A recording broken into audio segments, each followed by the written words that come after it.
এবং বোনেরা, সুবহানাহু ওয়া তাআলার শুকরিয়া আদায় করছি যে আল্লাহ সুবহানাহু ওয়া তাআলা আমাদেরকে সুস্থ রেখে এমন একটি বরকতমণ্ডিত মর্যাদাপূর্ণ জায়গায়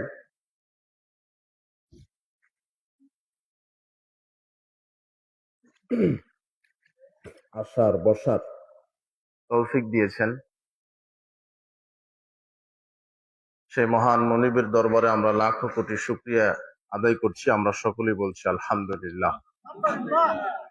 দরুদ ও সালাম আমাদের নবী, শেষ নবী, সর্বশ্রেষ্ঠ নবী ও রাসূল, মহামানব, নবী কুল, শিরোমণি, নবী সম্রাট,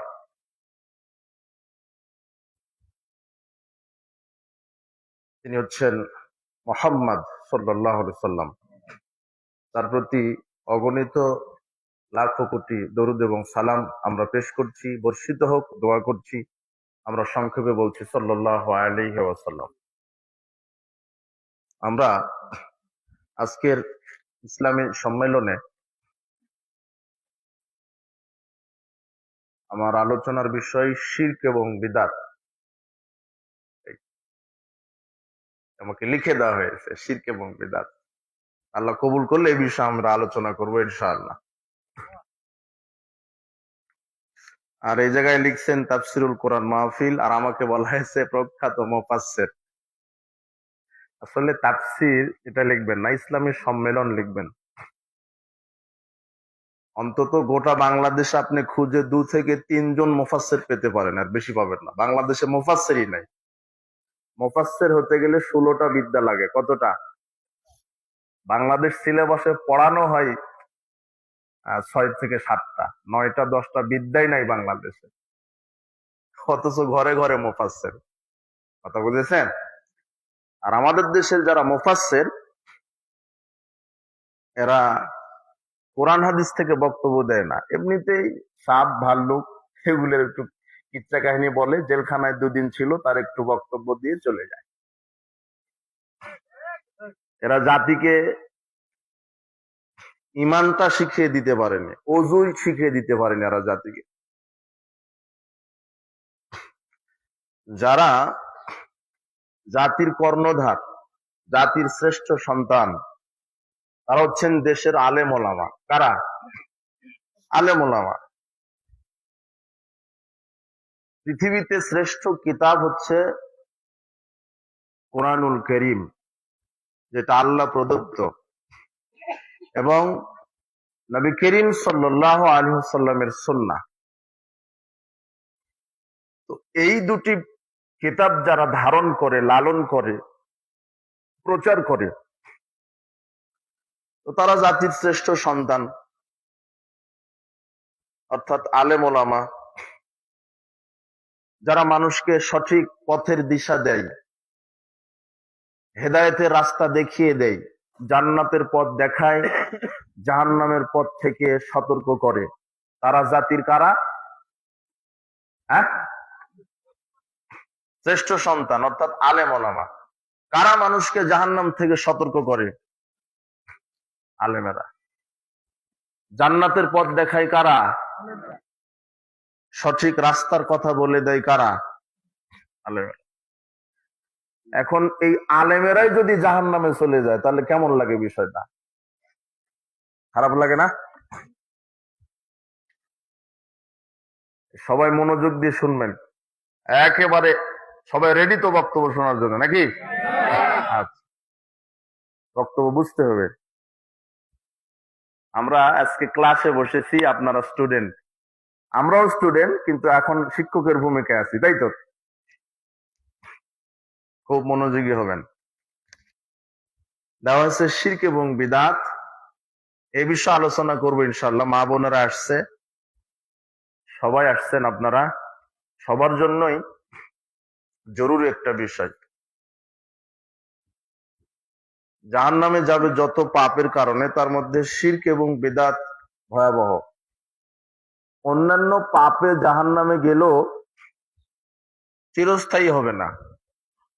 আল্লাহর বিশেষ অনুগ্রহে, সুপারিশে, নবী রাসূলদের সুপারিশে, ফেরেশতাদের সুপারিশে, মুমিনগণের সুপারিশে অন্যান্য পাপীদের জান্নাতে আসার সুযোগ আছে, কিন্তু শিরক করে মারা গেলে তার উপরে জান্নাত হারাম, তার আর জান্নাতে আসার সুযোগ নেই।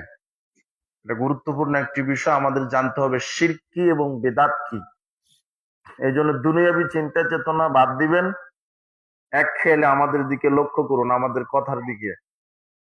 প্রথম যেই কথাটা সেটা হলো যে আলেম ওলামা জাতির শ্রেষ্ঠ সন্তান, এটা ঠিক। তারা মানুষকে সঠিক পথের দিশা দেয়, কিন্তু এই আলেম ওলামাই, বহু আলেম ওলামাকে দিয়েই আল্লাহ প্রথম যে জাহান্নাম উদ্বোধন করবেন যাকে দিয়ে, তিনি হচ্ছেন আলেম। তিনি কি বুঝেননি মনে হয়? যেমন কোন এমপি মন্ত্রী একটা ব্রিজ, একটা সেতু, একটা কোনো কিছু ইন্ডাস্ট্রি উদ্বোধন করতে কেঁচি দিয়ে কি কাটে, একটা লাল ফিতা কেটে কি করে, কথা বুঝেছেন তো? তো আল্লাহ জাহান্নামে প্রথম যে ব্যক্তিকে দিবেন তার নাম হচ্ছে আলেম। কি? আলেমকে দিয়ে জাহান্নাম উদ্বোধন হবে।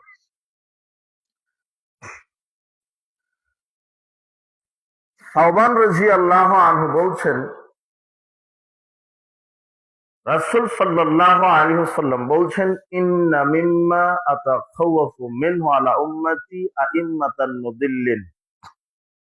আমি মুহাম্মদ সাল্লাল্লাহু আলাইহি ওয়াসাল্লাম আমার উম্মতের মধ্যে যেটা সবচেয়ে বেশি ভয় করি সেটা হলো পথভ্রষ্ট আলেমদেরকে নিয়ে আমি বেশি ভয় করি। সবচেয়ে তিনি কার বিষয়ে ভয় করেছেন? পথভ্রষ্ট আলেমদের। বলতে বলতে তিনি বলছেন, আমার উম্মতের কিছু মানুষ, কিছু আলেম মূর্তি পূজা করবে। কি করবে? হাদিস মুসলিম। তোমার চাপায় নবাবগঞ্জের যত হুজুর আছে সবাইকে বলবে, বড় বড় হুজুর, ওরাও হাদিস জানে। নবী করিম সাল্লাল্লাহু আলাইহি ওয়াসাল্লাম বলছেন যে আমার উম্মতের এক শ্রেণীর আলেম, এক শ্রেণীর মানুষ, তারা মূর্তি পূজা করবে। এটা কি মেনে নেওয়া যায়? হ্যাঁ, কেন মেনে নিচ্ছেন তো? মণ্ডপে যাচ্ছে কারা?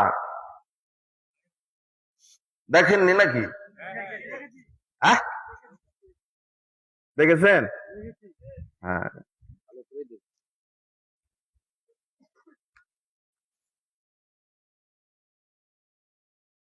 একজন বলেছে ধর্ম যার যার উৎসব সবার, উনি বলেছেন, কর্মে বাস্তবায়ন করে গেছেন। ওই সময়তে আলেম ওলামা খুব বিরোধিতা করেছে, আর এখন সেই আলেম ওলামাই ধর্ম যার যার উৎসব সবার আলেমেরও প্র্যাকটিক্যাল দেখিয়ে দিচ্ছে। কথা বুঝেননি মনে হয়? এক নেত্রী বলে যায়নি বাংলাদেশের, ধর্ম যার যার উৎসব সবার। উনি বলে গেছেন, করেও দেখিয়ে গেছেন। আর ওনার আমলে যারা এই কথার বিরোধিতা করত, তারা এখন মণ্ডপ উদ্বোধন করতে যায় ভোটের লোভে। আপনি কথা বললেও ঠিক, না বললেও ঠিক, শুলি হলেও ঠিক, ফাঁসি হলেও ঠিক। জাহান্নামকে উদ্বোধন করবেন কাকে দিয়ে? আলেমকে দিয়ে। আপনি ঠিক বলেন না, আপনার ওইভাবে সাড়া চাই না, একটু বোঝার চেষ্টা করেন। ইসলাম রাষ্ট্রে প্রতিষ্ঠা হবে, এটা আমরা চাই। আল্লাহ কবুল করুন, আল্লাহ তুমি কবুল করো। কিভাবে প্রতিষ্ঠা হবে?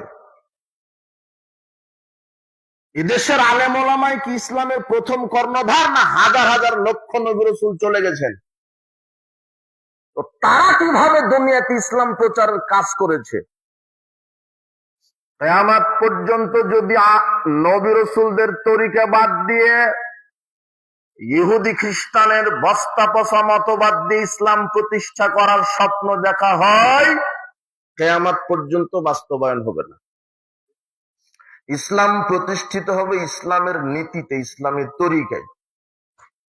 নবী করিম সাল্লাল্লাহু আলাইহি ওয়াসাল্লাম বলছেন, আমার সবচেয়ে বড় ভয় ভ্রান্ত আলেম, যাদের অধিকাংশই মূর্তি পূজকদের সাথে মিশে যাবে। এরপরের বাক্য সাতালহাকু কাবাইলুল উম্মাতিল মুশরিকিন, কাবাইলু মিন উম্মতি বিল মুশরিকিন, আমার কিছু উম্মত মুশরিকদের সাথে মিশে যাবে। মানে হিন্দু, ইহুদি, খ্রিস্টান, এরা কি প্রতিবেশী ভাই, এরা কি, এরা মুশরিক, এরা কি মুশরিক। যারা আশহাদু আল্লা ইলাহা ইল্লাল্লাহ ওয়া আশহাদু আন্না মুহাম্মাদার রাসূলুল্লাহ বলেছে এরা মুসলিম, আর এই কালেমার উপরে যারা অটল আছে এরা মুসলিম। এছাড়া যারা পৃথিবীতে আছে তারা মুশরিক।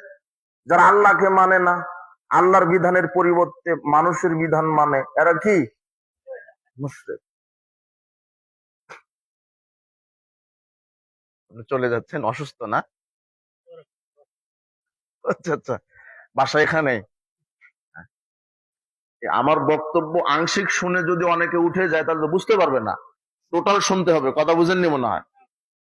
এক বক্তা বলছিল আপনারা সবাই গরু, আপনারা সবাই ছাগল, আপনারা সবাই মুরগি। এখন শ্রোতারা মেজাজ খারাপ, বক্তা বলে কি আমরা নাকি গরু। এভাবে বলতে আছেন তিনি সিরিয়ালে, লোকজন রাগে চলে গেছে।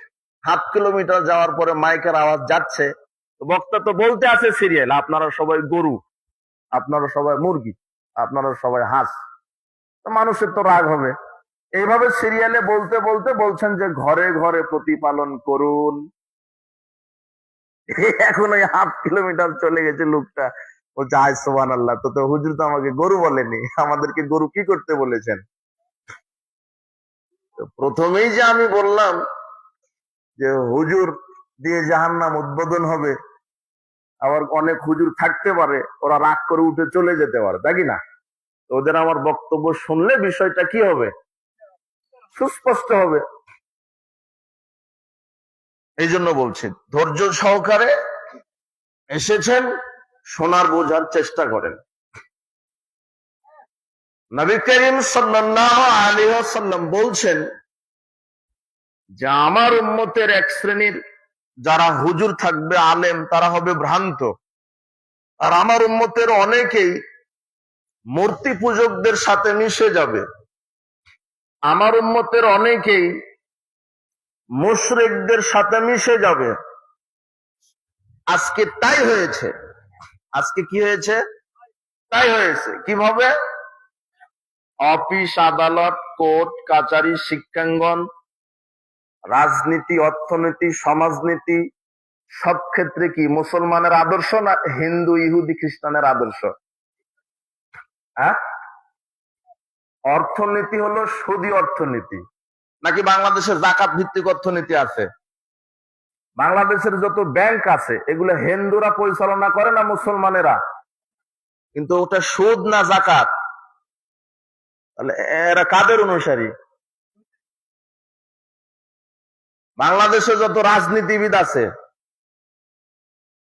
নাই, এরা কি ইসলামী রাজনীতি করছে না গণতন্ত্র রাজনীতি করছে? তো যারা মেম্বার, চেয়ারম্যান, এমপি, মন্ত্রী, এই যা হয়, এরা হিন্দু না মুসলমান?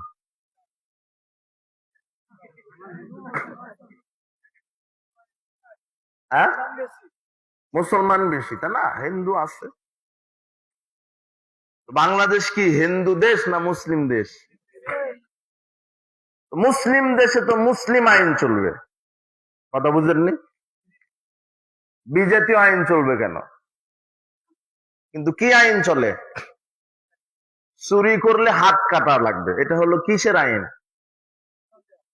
মুসলিমদের আইন, ইসলামী আইন, কোরআনের আইন, আল্লাহর আইন, তাই না? কিন্তু চুরি করলে হাত কাটা হয়। যে হাত কাটার দায়িত্বে বসে আছে সে হলো বড় চোর। বেড়ায় ধান খায়, বুঝেন কিনা? বেড়া দিয়েছেন যে পটল বেগুন যাতে না খায়, সকালে গিয়ে দেখছেন যে বেড়ায় পটল খাওয়া শুরু করেছে। কোটি টাকা খরচ করে চেয়ারম্যান বানালেন, কিসের জনগণের খেদমত করছে? ও 1 কোটি টাকা খরচ করে চেয়ারম্যান হয়েছে 10 কোটি দুর্নীতি করার ধান্দাতে। ও নিয়তি করেছে যে 1 কোটি টাকা খরচ করে এবার মাঠে নামবো, ভোটে পারলে 50 কোটি চুরি করে খাবো। আপনি ঠিক বললেও ঠিক, না বললেও ঠিক। আর কাকে চেয়ারম্যান বানায়ছেন? ওকে এক বদনা পানি দেন, ও অজুই করতে শিখেনি, এখনো অজুই জানে না। আপনি আবার ঠিক বলছেন, আপনি তো ভোট দিয়ে চেয়ারম্যান বানিয়েছেন, লজ্জা শরম একটু করেন। আশ্চর্য কথা।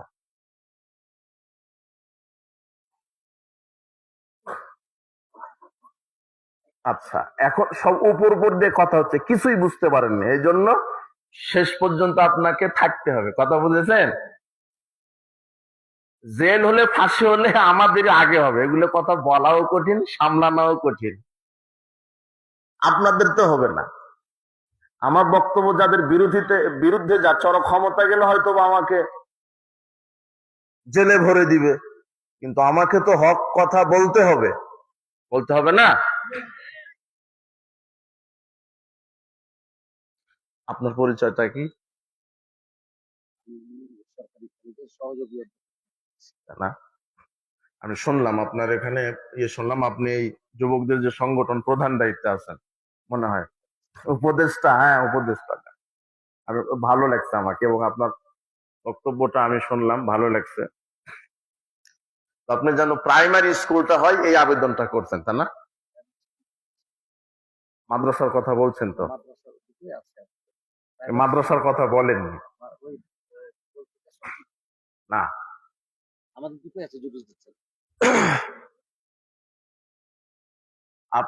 আপনারা দোয়া করেন বা আপনারা কাজ করেন, এটা কোন কানসাট না, মোবারকপুর ইউনিয়ন, এখানে কোরআন সুন্নাহর বিশাল বড় মাদ্রাসা যেন প্রতিষ্ঠা হয়। আপনি স্কুল কলেজ বিশ্ববিদ্যালয় কি করবেন? ওগুলোতে কি শেখানো হয়? মাস্টার্স পাশের একটা ছেলেকে নিয়ে আসেন, ওর বাপ মারা গেছে, বলেন যে বেটা জানাজা করাও, হলুদ পেশাব করে দিবে।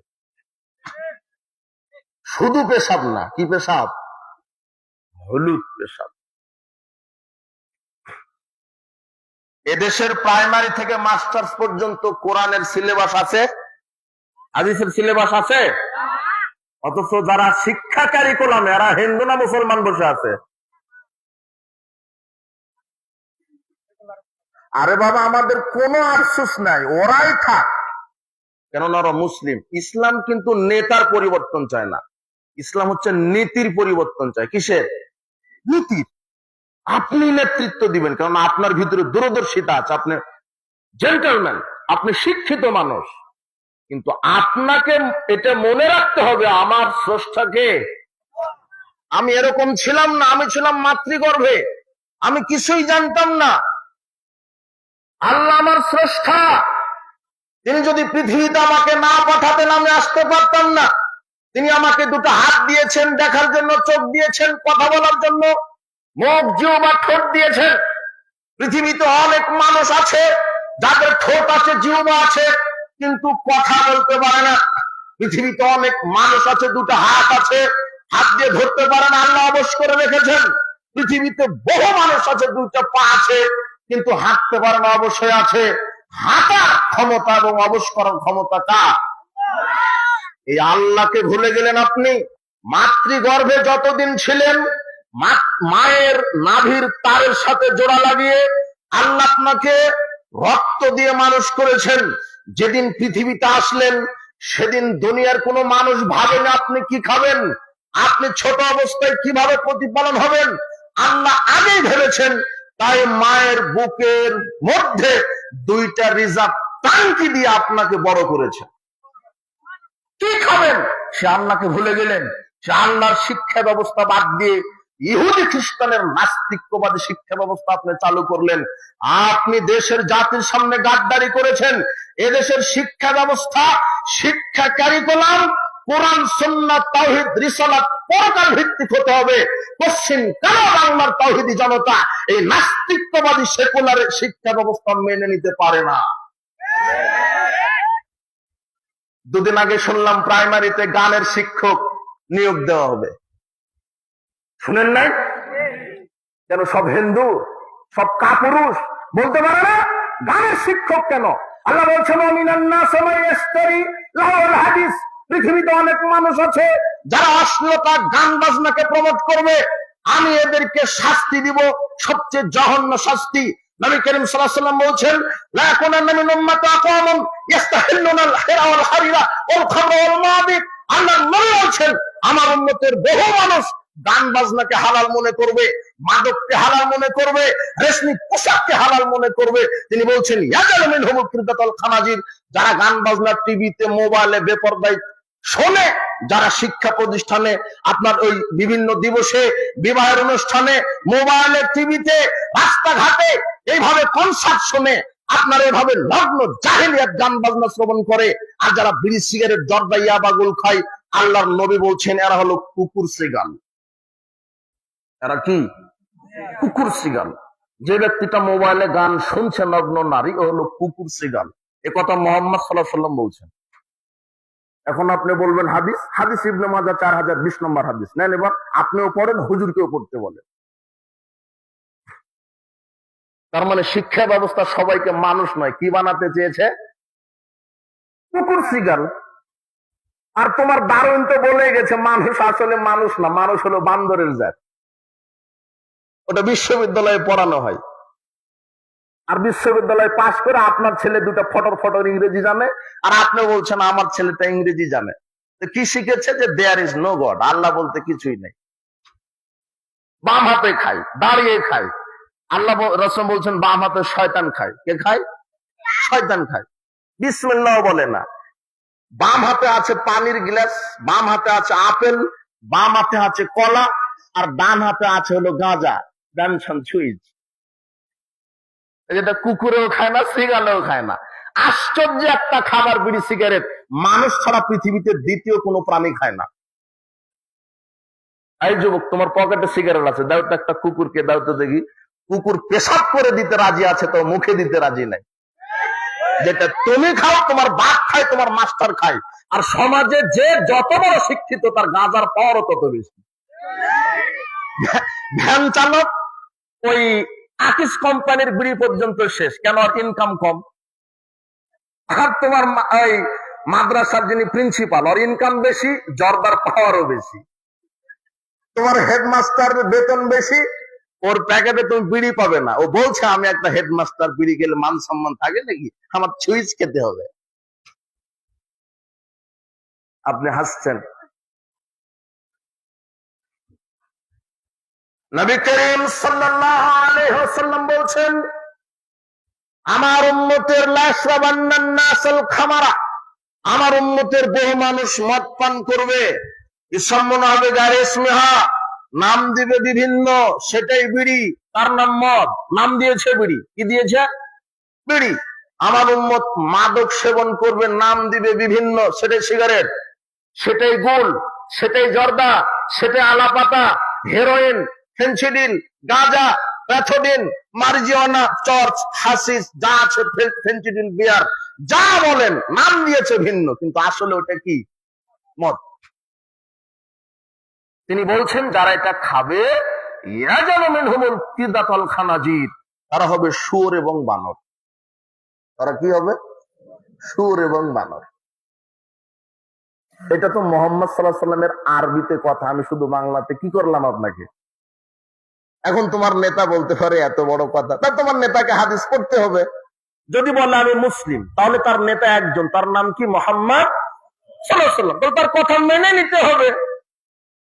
হাদিস ইবনে মাজাহ 4020, 4019, দুইটা হাদিস তোমাকে, তোমার নেতাকে, তোমার হুজুরকে পড়তে বললাম। আর বিচার মাঠে হুজুর দিয়ে জাহান্নাম উদ্বোধন হবে, ওটা আগেই বলেছি, কথা বুঝেননি মনে হয়। হুজুর দিয়ে জাহান্নাম কিভাবে? ওসামা বিন যায়েদ রাদিয়াল্লাহু আনহু বলছেন ইউজাবুর রাজুল ইয়াউমাল কিয়ামা, নবী করিম সাল্লাল্লাহু আলাইহি ওয়াসাল্লাম বললেন বিচারের মাঠে কিছু ভিআইপি পারসনকে আনা হবে, ফায়ুলকা ফিন নার, তাদেরকে জাহান্নামে নিক্ষেপ করা হবে। তাদাহাদা হাজারু ফান্তালাকা ইলাইহি, যখন জাহান্নামে নিক্ষেপ করা হবে, পেটের ভুঁড়ি বের হয়ে যাবে তাদের, জাহান্নামের আগুনের তাপে। ইউতহানু ফিহা, ঘুরতে থাকবে। কাতাহমিল হিমারি বিরাহাহু, যেমন গাধা তার জাঁতার চতুর্পাশে ঘুরতে থাকে। আগে দেখেন, আগের মানুষ সরিষা মারিয়েছে, তেল তেল ভাঙিয়ে গরু কি চতুর্দিকে ঘুরেছে, আর ওই কি ঘুরেছে ওটা, হ্যাঁ ঘাইন ঘুরে তেল হয়েছে, তাই না? গরু চতুর্দিকে ঘুরে, গরু যেভাবে চতুর্দিকে, অথবা ধান মারায়, ধানের যে কি বলে এটা, খড়। আগের মানুষ কিন্তু খড়টাকে কি করেছে, গরু দিয়ে মারিয়েছে।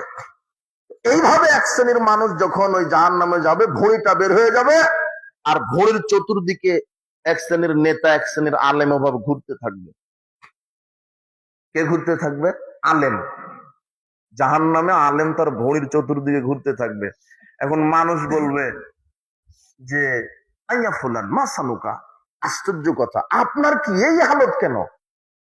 কুনতা তা'মুরুনা বিল মারুফ ওয়া তানহানা আনিল মুনকার, আপনি না আমাদেরকে খুব বক্তব্য দিতেন, ভালো কাজের আদেশ করেছেন, মন্দ কাজের নিষেধ করেছেন, আপনি তো খুব বড় আলেম ছিলেন, আপনার মাসানুকা, আপনার কি কি হালত?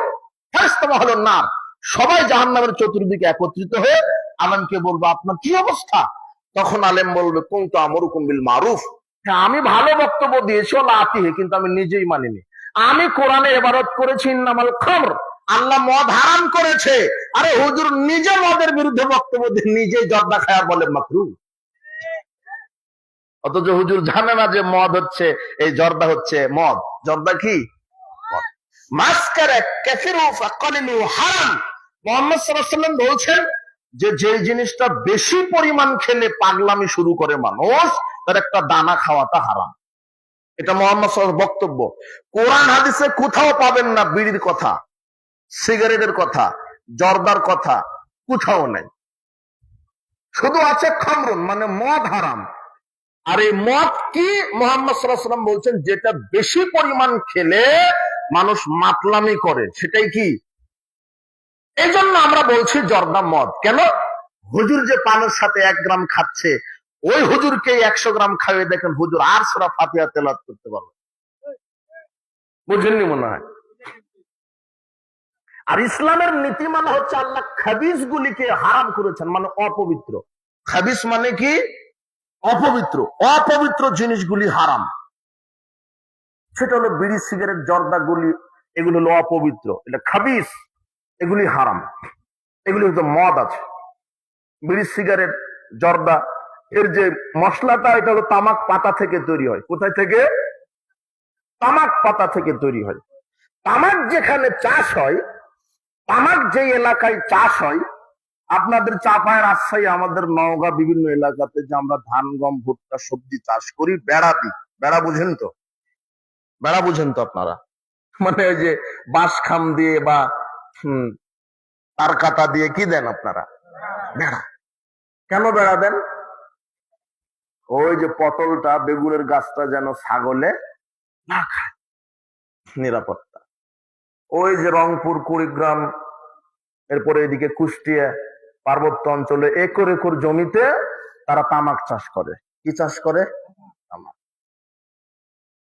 8 থেকে 10 হাজার টাকা মন হচ্ছে তামাক পাতা, বড় বড় পাতা। ওই যখন একটু শুকিয়ে বয়স হয়ে যায়, ওরা হলো জমিন থেকে সংগ্রহ করে রাস্তায় রোদে শুকাতে দেয়। আর যতদিন জমিনে থাকে, চতুর্দিকে বেড়া নাই, খাম্বা নাই, কিছু নাই, একর একর জমি ফাঁকা, গরু ছাগল ঘুরছে, ঘাস খাচ্ছে, কিন্তু ওটাতে মুখে দেয় না। আমি জিজ্ঞাসা করি কি ব্যাপার, আমরা রাজশাহীর মানুষ পটল বেগুন চাষ করলে বেড়া দিই যাতে পটল গরু ছাগলে না খায়।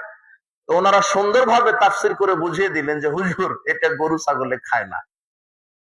তখন আমি চিন্তা করলাম যে গরু ছাগলে যদি না খাই, তাহলে যেটা শূকর আছে, শূকর বা শুয়োর বলেন আপনারা, ও তো, ওর কাছে তো বাজ বিচার নাই।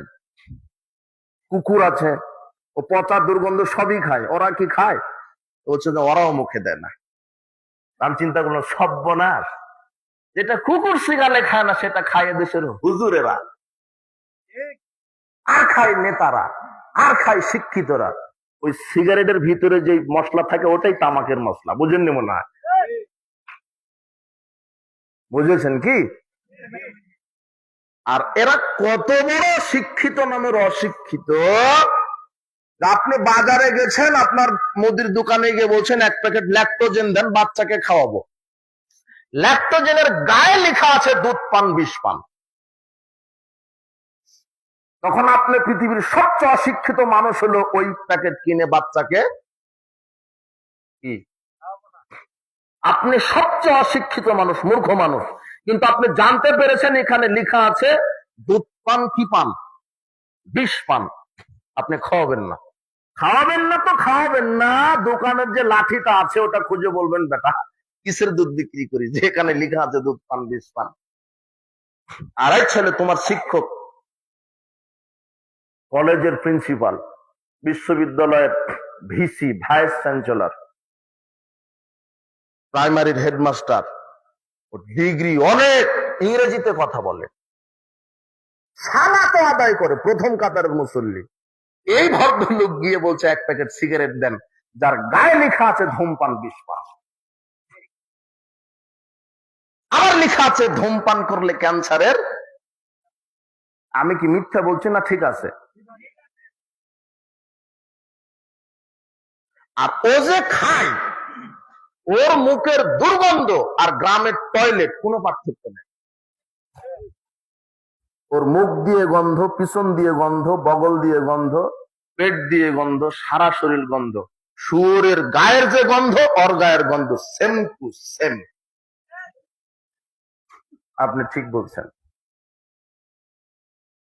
এটা ওয়াজ করে কাম হবে না, 2-1 জন হবে। কিন্তু এই কোরআন আর হাদিসটা এখন আপনি সংসদে বসিয়ে দেন। কোথায় বসিয়ে দিবেন? কোরআন আর হাদিস সংসদে। আর এরকম এরকম লোক নেতা হবে, ভালো ভালো যারা মানুষ, তারা কি হবে? যারা কোরআন সুন্নাহ বুঝে, এই শ্রেণীর লোকেরা নেতা হবে। ইমাম, ইমাম মানে নেতা। আর এখন ইমাম মানে শুধু আল্লাহু আকবার আজান দাও আর 10 মণ ধান। কথা বুঝেন মনে হয়? আজান দাও, ইমামতি করো, এই পর্যন্ত ইমামের শেষ। আসলে এই ইমামই তো রাষ্ট্র চালাবে। কোন দুর্নীতি বা চোর, লুচ্চা, বদমাশ কোনদিন মন্ত্রী এমপি হতে পারে না। ওরা কেন নেতা হবে? আর নেতা হবে আলেম-ওলামা। দেশের সংবিধান হবে কোরআন হাদিস। তুমি ওটা পেশাব করে পারি না, তুমি কিসের নেতা? তুমি সব ফাতিহা জানো না, রুকু করতে হয় জানো না। ইমাম মানে যিনি সালাতের ইমামতি করবেন, তিনি রাষ্ট্রের ইমামতি করবেন। আপনি আবার ঠিক বলছেন। আশ্চর্য কথা। কিভাবে বলেন? আপনি বলছেন যে আকবর বিন আবেদ আসবে, আমাদের চাপায় নবাবগঞ্জ মসজিদ সবচেয়ে বড় মসজিদ, 10,000 লোক জামাত করে, আকবর বিন আবেদের ভাই বানিতে হবে, 10,000 লোকের ইমামতি করবে, আমরা 50,000 টাকা মাসে দিব, এমনি ভাই বানিব। কি হুজুর অমুক সূরা তেলাওয়াত করেন, দেখি তো কেমন তেলাওয়াত করতে পারেন। হুজুর অমুক হাদিস ইবারত করেন তো। হুজুর এখানে কোন সিগা হবে? হুজুর আপনার বউ কি পর্দায় থাকে? বউ এনে দেখেন না, খবরটা নেন, তাই না? হুজুর সুদ খান কি, ঘুষ খান কি? হুজুর বক্তব্য দিয়ে বেড়ান কোন নারীর সাথে প্রেম আছে নাকি? এটা হলো ভাইবা। কথা বুঝিনি মনে হয়? কত লোকের ইমামতি করব আমি? ইমাম মানে নেতা, আমি 10,000 লোককে চালাবো। বোকা ছেলে, তুমি এত বোকা কেন? তোমার জাতি এত বোকা হলো কেন? একটা এমপি নির্বাচিত হয় প্রায় 3 লক্ষ মানুষের জন্য। আমি কি ভুল বললাম না? ঠিক, এটা মিনিমাম। কি নির্বাচিত হয়? এমপি। কত লক্ষ? কিন্তু এই 3 লক্ষ লোক 10,000 লোকের ইমামতি করবে। মাথা থেকে পা পর্যন্ত দেখেন, বউ পর্যন্ত চলে গেছেন আপনি। কিন্তু 3 লক্ষ মানুষের ইমামতি করবে। এই নেতা হালাল খায় কিনা, হারাম খায় কিনা, বউ পর্দায় আছে কিনা, দাড়ি লম্বা কিনা, সালাত আদায় করে কিনা, লুচ্চা বদমাশ কিনা, এই মূর্খ জাতি এখনো তদন্ত করে না। আবার বলছে ঠিক।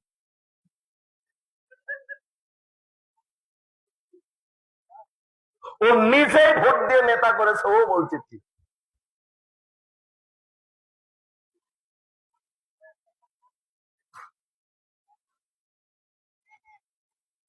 তো অবাক হলাম। আপনি মুসলিম তো? হ্যাঁ। ছেলেকে কোথায় ভর্তি করে দিয়েছেন? তো বলছে যে প্রথমে কেজিতে দিয়েছি, এরপরে এরপরে দিয়েছি প্লেতে, তারপরে নার্সারিতে, তারপরে কিন্ডার গার্ডেনে, তারপরে কোথায়? প্রাইমারিতে। কেউ বলে না আমার ছেলেটা মক্তবে দিয়েছি, আমার ছেলেটা হেফজখানায় দিয়েছি, আমার ছেলেটা মাদ্রাসায় দিয়েছি। দুই একজন যারা বলে তারা ভ্যান চালায়, ভিক্ষা করে খায়। আর যারা ইঞ্জিনিয়ার, ওদের নিয়তি থাকে আমি যেমন জানোয়ার হয়েছি ছেলেটাকেও জানোয়ার বানাবো। যারা ডাক্তারও বলে আমি যেমন বাটপার হয়েছি ছেলেটাকেও বাটপার বানাবো। মানে যে যত বড় ডাক্তার পৃথিবীতে সে তত বড় বাটপার। ওর কাছে ছেলে তুমি তোমার বাপকে নিয়ে গেছো যে ডাক্তার সাহেব আমার আব্বা রাতে ঘুম হয় না, মাথা ব্যথা, 15টা টেস্ট দিয়েছে। কতটা লাগবে? 2টা দিয়েছে। কয়টা টেস্ট করতে? 20,000 খরচ। কত? এরপরে বলছে যে আপনার আব্বার এই এই সমস্যা, আমি ওষুধ লিখে দিচ্ছি। 2 পাতা ওষুধ লিখে দিচ্ছে। কত? একটা ব্যাগ লাগছে ওষুধের। তাও ওষুধ লিখেছে তো লিখেছে, সঠিক ওষুধ লেখেনি, ভালো কোম্পানি লেখেনি, ওই কোম্পানির ওষুধ লিখেছে যেই কোম্পানি তাকে ঘুষ দিয়েছে। হলো সবচেয়ে বড় ডাক্তার। সব ডাক্তার আমার এই বক্তব্য শুনে যেই ডাক্তারের জ্বলবে বুঝতে হবে সেই ডাক্তারই কি ডাক্তার। আমি তো সব ডাক্তার বলিনি, কথা বুঝেননি মনে হয়। এরকম বাটপারি আছে না? না, ইঞ্জিনিয়ার আছে না? সরকার বলেছে 500 কোটি টাকা বাজেট রাজশাহী থেকে চাপায় রাস্তা করতে হবে। ও 500 কোটির 5,000 কোটির মধ্যে 2,000 কোটি গায়েব করে দিয়েছে, আর 3,000 কোটি টাকা খরচ করেছে। তাই তো আপনার রাস্তা যাওয়া লাগবে 10 বছর, যায় 2 বছর। বুঝেননি মনে হয়। এক একটা দুর্নীতিবাজ। এই মাহফিল থেকে জুতা চুরি হবে, আপনি খুব বড় গলায় বলবেন হ্যাঁ চুর, চুরের বেটা চুর, ওকে পিটন দিবেন। পিটবেন না? চুরো, আর জুতা চুরি করিস, হ্যাঁ তোর বাপ মানে বংশ এত খারাপ, জুতা চুরি করিস, চোরের বেটা চুর, এভাবে বলবেন না, তার পিটাবেন। নিয়েছে 150 টাকা দামের জুতা। কত টাকা? আপনি এইভাবে বললেন তাকে এবং মার দিলেন খুব। কিন্তু এই মারটা ওই সুরকে দেওয়া না, এ তো সুর না, এই 150 টাকার জুতা চুরি করে। ও মাদ্রাসার একটা টিবল চুরি করেছে 10,000 পর্যন্ত শেষ, একটা গরু চুরি করেছে 1 লাখ টাকা শেষ। ও পেটের দায়ে চুরি করেছে। কিসের দায়ে? ওর চুরির পথ বেছে নিয়েছে, শয়তানি বদমাশি করে যে ছেলে মেয়ে আছে, ঋণ আছে, এই টিউবওয়েলটা চুরি করলে চাউল কিনে ভাত খাওয়া যাবে, অথবা একটু মদ খাবে, আর জুতাটা চুরি করে 1 প্যাকেট সিগারেট কিনবে, ও আর এক জায়গায় বিক্রি করে, এই পর্যন্ত শেষ। কিন্তু এরা তো চুর না, ছোট চুর। এরাও চুর, কিন্তু কি চুর? এরা ছোট চুর। কিন্তু বড় চুর যে আছে, ওরা থাকে ইনকাম ট্যাক্স অফিসে, এসি রুমের ভিতরে, ওরা থাকে পাসপোর্ট অফিসে, ওরা থাকে ভিসা অফিসে, ওরা থাকে ভূমি অফিসে, ওরা থাকে সেক্রেটারিয়েটে। ওর কাছে আপনি ফাইল নিয়ে গেছেন, এই ফাইল এই টেবিল থেকে ওই টেবিলে যাবে না যদি তাদেরকে কিনা দাও। অথচ সরকারি অফিসে বসে সরকারি কর্মকর্তা, সরকার বেতন দেয়, ঘুষ ছাড়া তারা কাজ করছে না। এ হলো সবচেয়ে বড় চোর। কি চোর? জুতা যদি মারতে হয় একে মারতে হবে, দেশের সরকারকে এরকমই হতে হবে। একজন যদি সরকারি কর্মকর্তা ঘুষ খায় তাহলে জাতির সামনে তাকে জুতা পিটা করা হবে। এটা হলো সরকারি আইন। আর একজন যদি মদ পান করে, বিড়ি সিগারেট জর্দা গলিয়া বা খায়, তাহলে সরকার, কোরআন হাদিস যখন সংসদে থাকবে তখন সরকার বলবে কোরআন হাদিস সংবিধান, এই জন্য যে সিগারেট খাচ্ছে তাকে ধরো। মুহাম্মদ সাল্লাল্লাহু আলাইহি ওয়াসাল্লাম বলেছেন যে ব্যক্তি একবার মাদক মুখে দিবে তাকে জোতা দিয়ে 40 বার পিটুনি দাও। কতবার? তাহলে তোমার হেডমাস্টার কয়টা খাবে? আপনি হাসছেন আবার, আশ্চর্য। হাদিসে ইবারত করি, হাদিস ইবনে মাজাহ, কানা নবী সাল্লাল্লাহু আলাইহি ওয়াসাল্লাম কানা ফিল ইয়াদরি ফিল খামর ইয়াদরিবু বিন-নিয়াল ওয়াল জারাব 40। তিনি বলছেন যদি কেউ মাদক সেবন করে তাহলে তোমরা তাকে শাস্তি দাও রাষ্ট্রীয়ভাবে 40টা জুতার পিটা। কি এটা রাষ্ট্রীয়ভাবে মদখোরকে কয়টা জুতা পিটা করতে হবে? 40টা। এটা মুহাম্মদ সাল্লাল্লাহু আলাইহি ওয়াসাল্লাম বিধান দিয়ে গেছেন। এই বিধান নাই কেন? কোরআন হাদিসের আইন নাই এই জন্য। যদি কোরআন হাদিসের আইন থাকতো তাহলে এই মাদক বন্ধ হয়ে যেত না। কথা বুঝেননি মনে হয়? এই যে জেনা বা বিচার বলছে, রাসূল সাল্লাল্লাহু আলাইহি ওয়াসাল্লাম বলছেন যদি বিবাহের পূর্বে কেউ জেনায় লিপ্ত হয় তাহলে তাকে 100 লাঠি পিঠাও, 1 বছরের জন্য এলাকা ছাড়ো। আর বিবাহের পরে যদি কেউ জেনায় লিপ্ত হও তাহলে তাকে 100টা এই পাথর মেরে তাকে মেরে ফেলো। বিবাহের পরে যারা জেনায় লিপ্ত হবে, স্ত্রী আছে তারপর আরেক নারীর সাথে জেনা করেছে, স্বামী আছে এরপর আরেক পুরুষের সাথে জেনা করে, এরা বিবাহের পরে জেনাকার। ইসলাম বলছে এদেরকে ধরে জনগণের সামনে ব্রাশ ফায়ার করে মেরে দাও, যাতে জাতি বুঝতে পারে যে বিবাহের পরে জেনা করলে তার বেঁচে থাকার কি নাই, অধিকার নাই। কিন্তু যে বিচার করবে তারই তো 50টা নারী। বুঝেননি কথা মনে হয়? তোমার মেয়ে তার কত নারীর সাথে সম্পর্ক, রাত দিন ওদের ভিআইপি একটা হোটেলই থাকে, তোমার মেয়ে তার রাত যাপন করে। আব্দুল্লাহ ইবনে আব্বাস রাদিয়াল্লাহু আনহু বলছেন লা ইউবাইয়িতান্না কওমুন ফি হাযিল উম্মতি আলা তামিন ওয়া লাহবিন ওয়া শাহরিন, আমার উম্মতের কিছু মানুষ থাকবে যারা রাত্রি যাপন করবে গান বাজনা বাজিয়ে। প্রাইমারি বিদায় অনুষ্ঠান হচ্ছে, হেডমাস্টার আরো সহকারী শিক্ষক বসে আছে। হাই স্কুলের বিদায় অনুষ্ঠান হচ্ছে, হেডমাস্টার আরো সহকারী শিক্ষক বসে আছে। তোমার কলেজ বিশ্ববিদ্যালয়ে ওই 31st নাইট হয়, পয়লা বৈশাখ পালন হয়, বিবাহ বার্ষিকী পালন হয়, জন্মদিবস পালন হয়, গানের আয়োজন করে, সব নেতা নেত্রী চতুর্দিকে বসে থাকে। আর যারা নাচ করে ওরা হলো 18, 20, 22 বছরের যুবক যুবতী। এখন হেডমাস্টার বলছে যে বাহ ভালোই তো নাচে, আর ওই মেয়ের বাপ যে মেয়েটা নাচছে মঞ্চে ও আবার বলছে যে স্যার ওইটা লম্বা ফারসা মেয়েটা ওটা আমারই মেয়ে, একটু দোয়া করে দেন ভালো করে যেন বেশ্যাগিরি করতে পারে। তখন হেডমাস্টার বলছে আলহামদুলিল্লাহ। আপনি আবার হাসছেন। আমার একটা কথা যদি বাস্তবতার সাথে মিল না খায় আমি আর জীবনে বাংলাদেশে বক্তব্য দিব না। কথা বুঝেননি মনে হয়? হেডমাস্টার বসা, তোমার মন্ত্রী বসা, হিন্দুর মন্ত্রী বসা, তোমার দাড়ি টুপি লাগায় বসে আছে, নাচছে, ওই কি নাচছে নারীরা। তোমার নেতা তো ধর্ম বুঝেনি,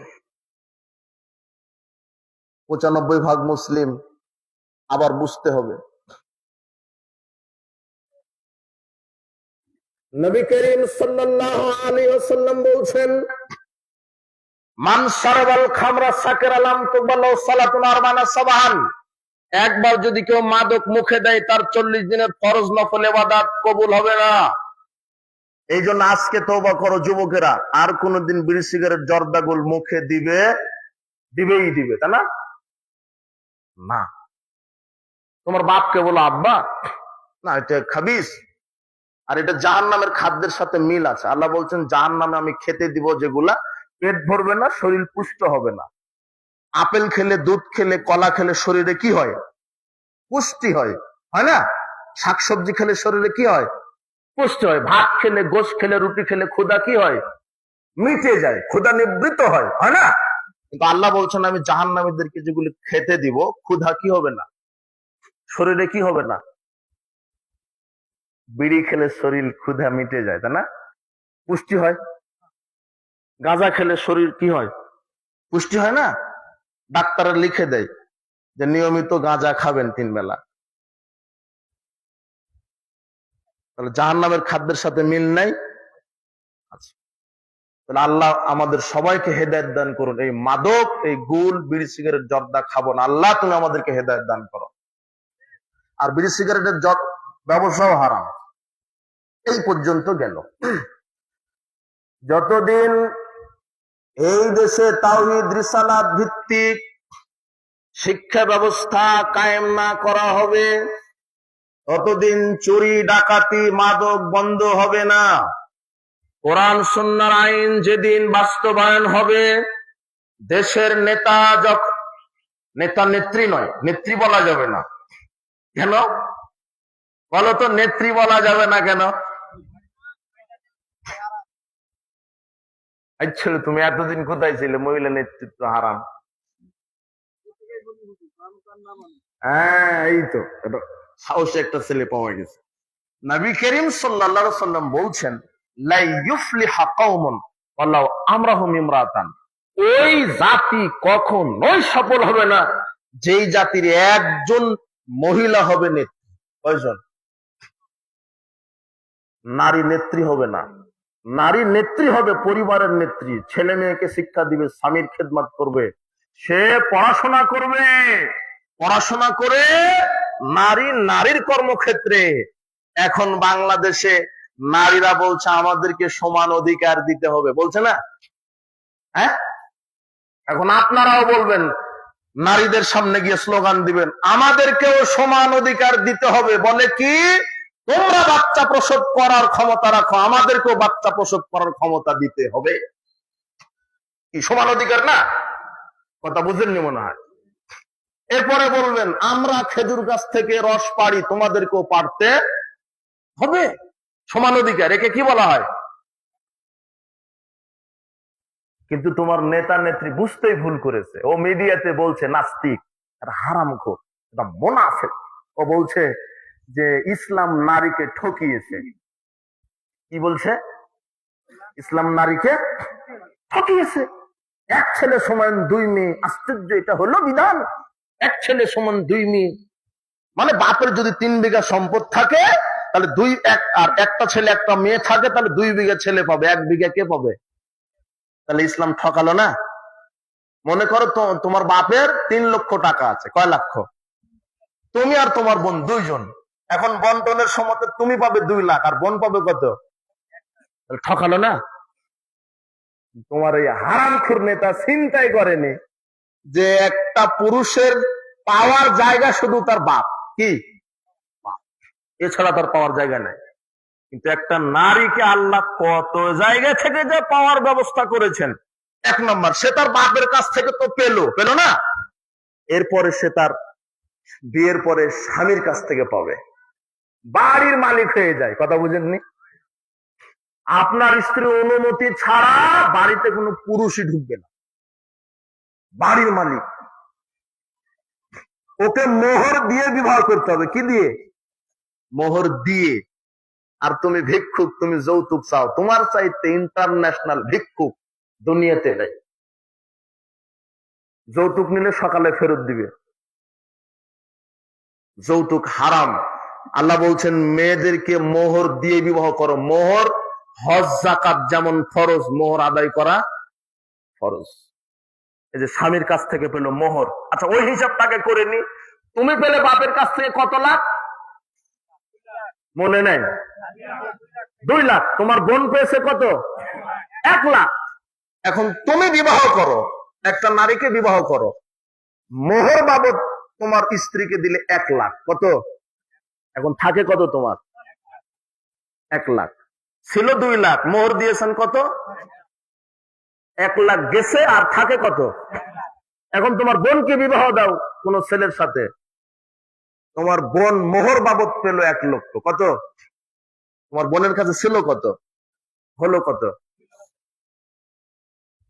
তাহলে জিতলো কে?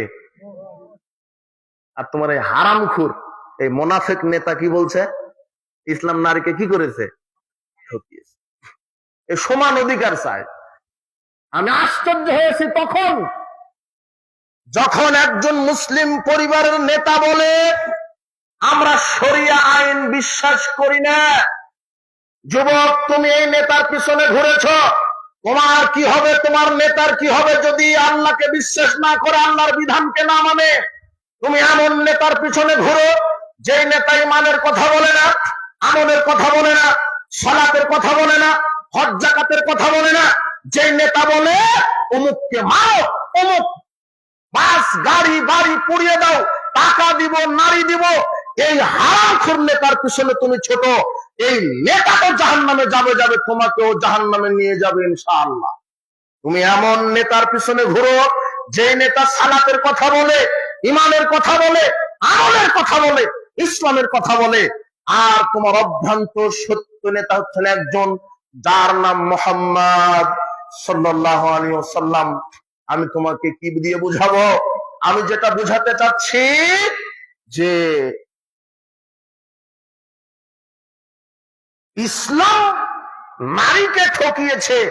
এই নারীবাদীরা বলে, এক শ্রেণীর বেশ্যা আছে বাংলাদেশে, এরা বলে আমাদেরকে বেশ্যা বলা যাবে না, আমাদেরকে বলতে হবে যৌনকর্মী। বলেনি? বুঝেননি মনে হয়। বলেছিল না বলছে? বলে। আশ্চর্য কথা, বলেছিল মানে বলে, আগে বলেছিল এখন বলে না। 95% মুসলিম দেশ, মানে তোমার বউ আর এক জায়গাতে গিয়ে জেনা করবে, ওকে জেনাকার বলা যাবে না, কি বলা লাগবে? যৌনকর্মী। ওদেরকে অধিকার দিতে হবে যৌনকর্মী। বেটি ল্যাংটা হয়ে ঘুরবে, স্কুল কলেজে যাবে, আর তোমার নেতা যত বড় শিক্ষিত, ওর বউ বেটি তত বড় ল্যাংটা। তদন্ত করো, তুমি যাও, বাড়িতে যাও। বুঝেছো আমার কথা? বুঝেছো? আপনি বুঝেছেন? ল্যাংটাপনা। এরা চায় বাংলাদেশকে হিন্দুস্থানে পরিণত করতে, কিন্তু বাংলাদেশের এই 20 কোটি মুসলমান জিন্দা থাকতে ইনশাল্লাহ এটা হতে দেওয়া যাবে হবে না ইনশাল্লাহ। আপনি সতর্ক হন। আপনি ওকেই নেতা বানাবেন যে 5 ওয়াক্ত সালাত আদায় করে। ওই যে আমার ইন্টারভিউ নিলেন না 10,000 লোকের জন্য, মনে নাই বক্তব্য? এইভাবে যদি আপনার নেতা এভাবে দাঁড়ায়, মানে নেতা হতে চায়, তাহলে দেখবেন যে ওর ইমান আমল ঠিক আছে কিনা, বউ পর্দায় থাকে কিনা। কথা বুঝেছেন কি? আন্দাজি 500 টাকাতে আপনি ছাগলের মতো বিক্রি হয়ে যান। যে কুরবানির সময় একটা ছাগলের দাম হয় 15 লক্ষ, আর ভোটের সময় যখন আসে তখন আপনার দাম হয় 500 টাকা। কত টাকা? ছাগলের চেয়ে আপনার দাম কম। তাহলে জাহেলিয়াত বাদ, গান বাজনা জাহেলিয়াত, মনে থাকবে না বক্তব্য? আজকের পর গান বাজনা শুনবে না। মাদক জাহেলিয়াত, মনে থাকবে না? বেপরদা, তোমার বোন যেন না ঘুরে, বউকে মোটরসাইকেলে ল্যাংটা করে ঘুরাবে না, বউকে বাজার ঈদের মার্কেট করতে পাঠাবে না, মোহর দিলে তুমি ঘুতা মারবে জনগণ, এটা তোমার সহ্য হয় কি করে? তুমি দিলে ব্যাংক থেকে টাকা, চাকরি করে বেতন উঠিয়ে বউকে বললে যে যাও ঈদের মার্কেট করতে, টাকা আপনার পছন্দ করে দেয় দোকানদার, বলছে ভাবি এটাই মানাবে আপনাকে, এই পেটিকুটটা আপনাকে মানাবে। কোথায় চলে গেছে? আপনার বউ গেছে ঈদের মার্কেট করতে।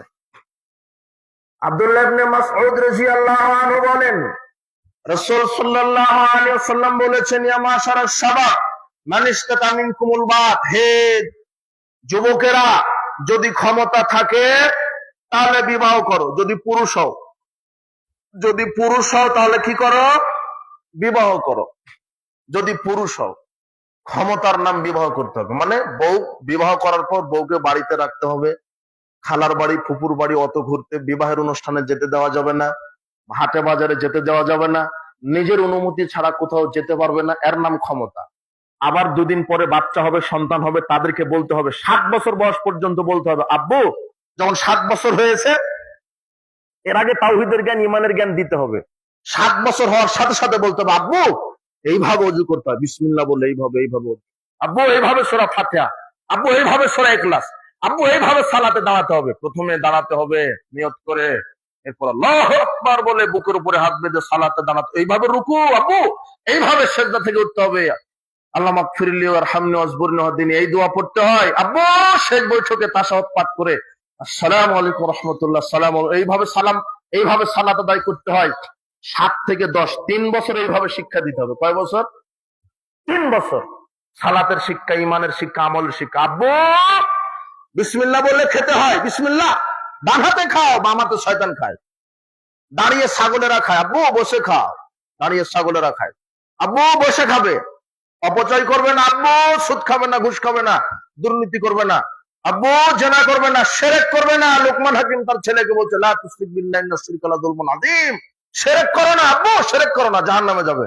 আব্বু অবৈধভাবে জেনা করো না, অবৈধ সম্পর্ক রেখো না, সুদ খাও না, ঘুষ খাও না, দুর্নীতি করো না। আব্বু সত্য কথা বলো, মিথ্যা বলো না, আল্লাহ মুখ চিরে দিবে। আব্বু সুদ খাও না, জাহান্নামের আগুনে নিক্ষেপ করবে। এইভাবে শিক্ষা হবে ছোটবেলা থেকে শিক্ষা। সালাত শিক্ষা দিবেন 7 থেকে 10, কত বছর? 3 বছর লাগে সালাতের উপরে ডিগ্রি নিতে গেলে। কত বছর? 3 বছর। 10 বছর যখন হবে তখন আর আব্বো না, তখন হলো লাঠি। তখন কি? এখন তুমি লাঠি দিয়ে সন্তানকে সালাত আদায় করাও, পিটিয়ে প্রহার করে, যখন তার বয়স 10 বছর। তোমার বাপ হলো কাপুরুষ, যদি তুমি সালাত আদায় না করো। পুরুষ হলে তোমাকে পিটিয়ে সালাত আদায় করাতো। আরে তোমার বাপই সালাত আদায় করে না, তুমি করবে কিভাবে? তোমার মা ল্যাংটা হয়ে ঘুরে তোমার বোনকে কিভাবে পর্দার কথা বলবে? যে মা নিজে ল্যাংটা হয়ে ঘুরে সে তার বেটিকে বলতে পারে না বেটি পর্দা করো। যেই বাপ ইয়াবা গাঁজা খায় তার সন্তানকে বলতে পারে না বেটা গাঁজা খাও না। যেই বাপ সালাত আদায় করে না সে তার ছেলেকে বলতে পারে না বেটা সালাত আদায় করো, কেননা সে নিজেই পাপ। বাপ বলবে 10 বছর হলে পিটিয়ে সালাত আদায় করবে। মাস্টার ডিগ্রি পাস, ইংরেজিতে ফেল করেছে, একদিন স্কুলে যায়নি, তাই বাপ পিটছে, বেটা ফেল করলি, মানে পুরুষত্ব দেখাচ্ছে। আর মসজিদে আজানের পরে যায় না, কিছুই বলে না। কথা বুঝেননি মনে হয়? কিছুই বলে না। আপনি আপনার ছেলেকে কি শিক্ষা দিচ্ছেন? Master degree, engineer. ওই যে ডাক্তার মানে বাটপার বললাম, সব ডাক্তার বাটপার নয়। আপনার ছেলে ইঞ্জিনিয়ার হবে, আপনার ছেলে এমবিবিএস ডাক্তার হবে, আপনার ছেলে এমপি, মন্ত্রী, মেম্বার, চেয়ারম্যান সব আপনার ছেলে হবে। কিন্তু আগে কোন শিক্ষা দিতে হবে? ইসলামী, তাওহীদের, রিসালাতের, আখিরাতের শিক্ষা দিতে হবে। না হলে সালাত যদি আদায় না করেন, ইমানের জ্ঞান যদি না থাকে, জনসেবা, কোটি টাকা দান, 500 কোটি টাকা খরচ করে মসজিদ করে দিলেও আপনার এক আমলের একটা নেকি কবুল। তিনি বলছেন, কে বলছেন? রাসূল বলছেন, আউয়ালু মা ইহাসাবু বিল আবদি ওয়াল কিয়ামাতি সালাত। বিচার মাঠে প্রথম জিজ্ঞাসা করবেন আপনি কতদিন প্রধানমন্ত্রী ছিলেন, তাই না? প্রথম জিজ্ঞাসা করবেন আপনি কত অর্থ সম্পদের মালিক ছিলেন, তাই না? প্রথম জিজ্ঞাসা করবেন আপনার ডিগ্রি কত ছিল, মাস্টার্স পাস নাকি এমবিবিএস নাকি কোনো ক্যাডার নাকি ইঞ্জিনিয়ার, নাকি আপনার ডিগ্রিটা বলেন, এটা প্রথমে জিজ্ঞাসা, তাই না? অথবা আপনার কোন বংশের লোক, আপনি আপনার কতজন শক্তি, কত শক্তিশালী ছিলেন, এটা জিজ্ঞাসা। প্রথম জিজ্ঞাসা কি? সালাত। এরপরে বলছেন ফাইন সালুহাত ফাইন কবিলাত কবিলা মিনাস সাইর আমালি। সালাত যদি কবুল হয় তার সব আমল কবুল, আর সালাত যদি কবুল না হয় কোন আমল কবুল। আপনার ছেলেকে ঈমান আমলের শিক্ষা আগে দেন। আমি মাঝে মাঝে একটা গল্প বলি, পণ্ডিত মশাই আর মাঝি মশাই। মাঝির পরে মশাই বলা মনে হয় ভুল হয়ে গেল। পণ্ডিত মশাই ঠিক আছে, মাঝি মশাই ঠিক ঠিক না, মাঝি। পণ্ডিত মশাই আর মাঝি তো আপনার ওই গোদাগাড়ি নদী পার হচ্ছে। পার হতে হতে পণ্ডিত বলছে, মাঝি তুমি কি ভূগোল জানো? ভূগোল, ভূগোল সম্পর্কে জ্ঞান আছে তোমার? তখন মাঝি বলছে, পণ্ডিত মশাই কি বলেন, শরম দিচ্ছেন, আমরা গরিব মানুষ, ওটা বড় লোকদের খাবার, আমরা ওর ভূগোল খাইনি। এখন পণ্ডিত বলছে যে ভূগোল খাওয়ার জিনিস, এটা জানার জিনিস, এটা শিক্ষার জিনিস। ও আচ্ছা, বুঝতে পারিনি আর কি। এরপরে পণ্ডিত বলছে, আচ্ছা তুমি কি দর্শন জানো? তো আবার বলছে যে কি বলেন, লজ্জা দিচ্ছেন, এটা বড় লোকদের খাবার, আমরা পাবো কোথায়? তো পণ্ডিত বলছে যে কি আশ্চর্য, এটাও তো জানার শিখার জিনিস। এরপরে বলছে তাহলে কি তুমি ইতিহাস জানো? তখন মাঝি বলছে এইবারে মিলেছে, পণ্ডিত মশাই এইবারে মিলেছে। তো কি? ওই আমরা ছোটবেলাতে বাপে শীতের সময় ওই পাতিহাঁস খাওয়াইছে, ইতিহাস খাই। আর রাজহাঁস তো প্রশ্নই আসে না। তো প্রথমের জায়গাতে যখন বলল যে আমরা তো ভূগোল খাইনি, আমি খাইনি, তখন পণ্ডিত বলেছিল তোমার জীবন তো 4 আনাই বৃথা, তুমি ভূগোলই জানো না। এরপরে বলছে যে দর্শন, তো দর্শনও জানো না, তাহলে 8 আনাই বৃথা। এরপরে যখন বলেছে ইতিহাস, তো সেখানেও বলেছে পাতিহাঁস, এখানে 12 আনা বৃথা, থাকে কত? 4 আনা। এই বলতেই গল্প বলতেই আকাশে থমথমে মেঘ, ঝড়ঝাপটা, এখন নৌকা এরকম করছে, মানে নৌকা এখন ডুবে যাবে। এখন মাঝি পণ্ডিতকে বলছেন, পণ্ডিত মশাই আপনি কি সাঁতার জানেন? এখন পণ্ডিত বলছে আমি তা তো সাঁতার তো জানি না। এখন মাঝি বলছে, পণ্ডিত মশাই আমি তো ভূগোল ইতিহাস না জানার কারণে 12 আনা বৃথা, 4 আনা তো আছে, কিন্তু এখন যদি নৌকা ডুবে যায় আপনার জীবন তো 16 আনাই বৃথা। তো আপনার ছেলে ইঞ্জিনিয়ার জানোয়ার হয়ে কি করলো? ও তো সূরা ফাতিহা শিখেনি, ও তো ঈমান আকীদাই জানে না, ওর সালাত নাই, ওর বউ পর্দায় নাই, বেটি ল্যাংটা হয়ে ঘুরে। বেটি 12টার সময় কোচিং এ যায়, রাত 12টায় আসে। আর বেটি শিক্ষা সফরে গেছে, শিক্ষা সফরে মালাকুল মউতের সাথে। তোমার বোন কার সাথে শিক্ষা সফরে গেছে? মালাকুল মউত মানে বলছে আব্বু টেনশন করবেন না, আমার সাথে বয়ফ্রেন্ড আছে। আর আপনার ছেলে বলছে আব্বু এটা আমার গার্লফ্রেন্ড। আপনিও কিছু বলেন না, একটাই ছেলে বিষ খেয়ে মারা যাবে, হুমকি দেয় আপনাকেই। একটাই ছেলে নিয়েছেন, সুখী পরিবার। কি পরিবার? সুখী পরিবার। ওই আপনি নিয়েছেন সুখী পরিবারের আশায় একটা ছেলে, আর নেবেন না, সুখী পরিবার। আর আপনার বাড়ির যে ছাগলটা যখন বাচ্চা দিবে তখন আপনি দোয়া করছেন আল্লাহ 6টা বাচ্চা দিও।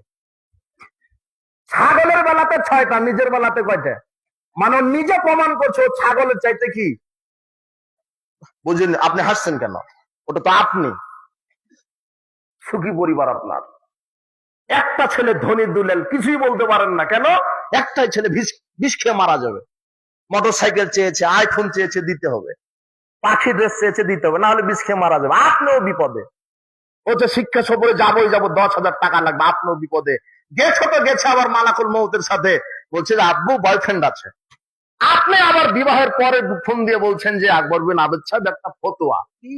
তো আমার মেয়েকে বিবাহ দিয়েছি 1 সপ্তাহ হয়নি, কিন্তু পেটে তো 4 মাসের বাচ্চা। বিবাহের বয়স কত? 1 সপ্তাহ। আর বাচ্চার বয়স কত? মিলে কেমন করে? মানে ওই যে শিক্ষা সফর, মানে ওই যে 31st নাইট, মানে ওই যে পহেলা বৈশাখ, পহেলা ফাল্গুন। কথা বুঝেননি মনে হয় আমার।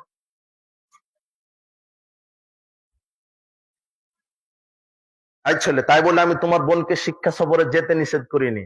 1 মিনিট শোনো। কোন মহিলা হজে যেতে পারে না তার মাহারাম ছাড়া। কোথায়? তোমার মা, তোমার বোন 1000 কোটি টাকার মালিক, 500 বার হজ করতে পারে, কিন্তু তার মাহারাম নাই। দুনিয়াতে কোনো মাহারাম নাই। মাহারাম মানে তার নিজের ভাই, তার ছেলে, তার শ্বশুর, এরা কি মাহারাম। মানে একজন মাহারাম পুরুষ ছাড়া একজন নারী কোথায় যেতে পারে না? হজ করতে। মাহারাম নাই, ওর হজ লাগবে না, হজই ফরজ হয়নি। কি নাই? কি নাই? তার মাহারাম নাই। মাহারাম ছাড়া হজে যেতে পারে না। সে জায়গাটা আপনার বউ চলে গেছে ঈদের মার্কেট করতে। কথা বুঝেননি মনে হয়। আপনার মেয়ে চলে গেছে শিক্ষা সফরে। শিক্ষা সফরে আপনার মেয়েই যাবে আপনাকে নিয়ে, হয় বাপ না হলে তার ভাই। কথা বুঝেননি মনে হয় আমার। এভাবে কথা বলতে থাকলে ওদিকে চলে যাবে, 12টা বাজলো মনে হয়। সংক্ষেপে শিরক এবং বিদআত। সংক্ষেপে আবার প্রথমে চলে যাই। জাহান্নাম উদ্বোধন হবে কি দিয়ে?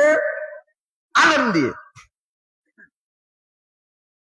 এক শ্রেণীর আলেম ওলামাই এদেশে মানুষকে শিরক এবং বেদাতকে ধর্ম বুঝিয়েছে। তার একটা খানকা, মাজার, ওরস, দরগা। বলছে যে এগুলাতে মানত করলে বালা মুসিবত দূর হয়। এটা হুজুরেরই বক্তব্য। পীরের মুরিদ হলে সালাত সিয়াম লাগে না, হুজুরের বক্তব্য। পীরের মুরিদ হলে পীর সুপারিশ করে জান্নাত দিবে, হুজুরের বক্তব্য। দরগায় গরু খাসি মানত করলে বিপদ কেটে যায়, তার বক্তব্য।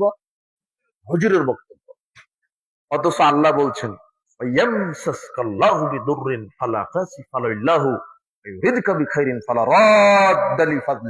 মুহাম্মদ, আমি আল্লাহ যদি তোমার কোনো বিপদ দিই তাহলে পৃথিবীর কারো ক্ষমতা নাই বিপদ থেকে তোমাকে বাঁচাবে। বিপদ কে দিতে পারে? বিপদ থেকে বাঁচাতে পারে কে? তো দরগাতে মানত করলে বিপদ কাটবে কিভাবে? কথা বুঝেননি মনে হয়।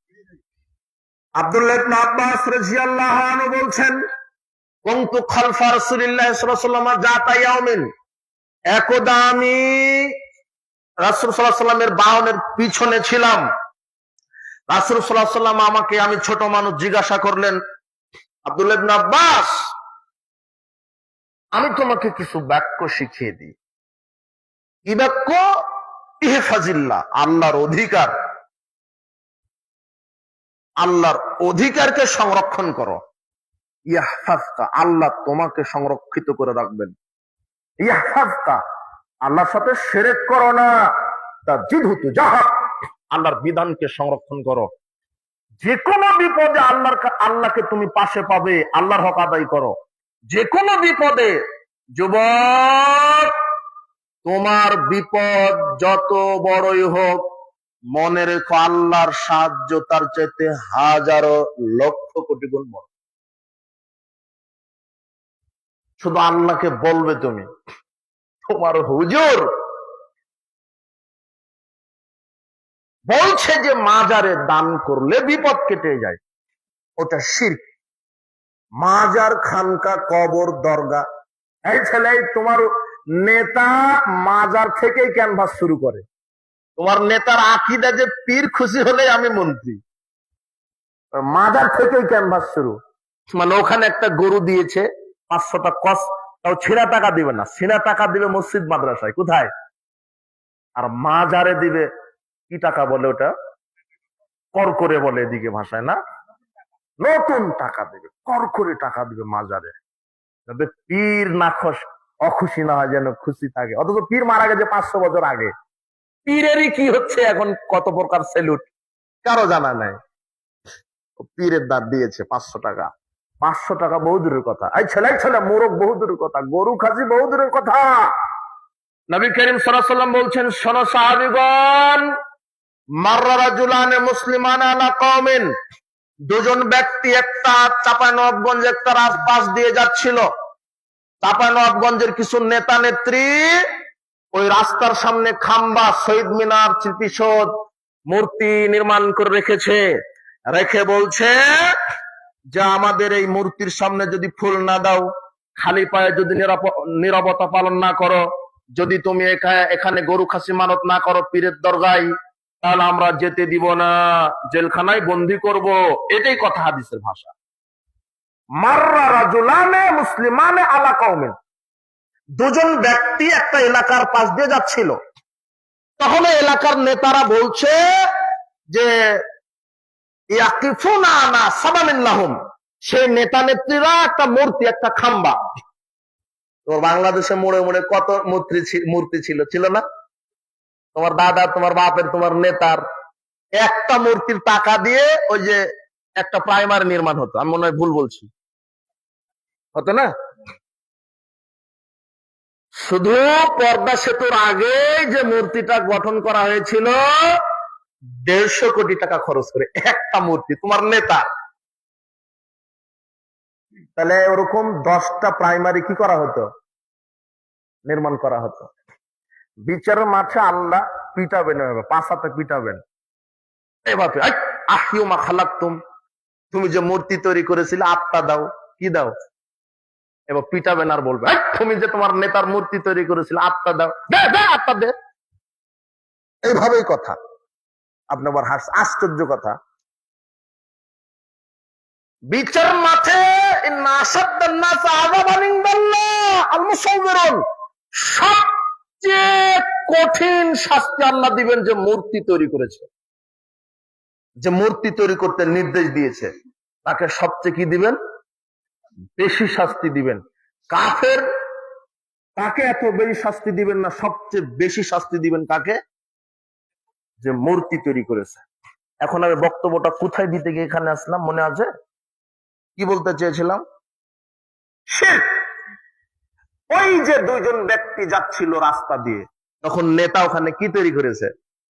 মূর্তি।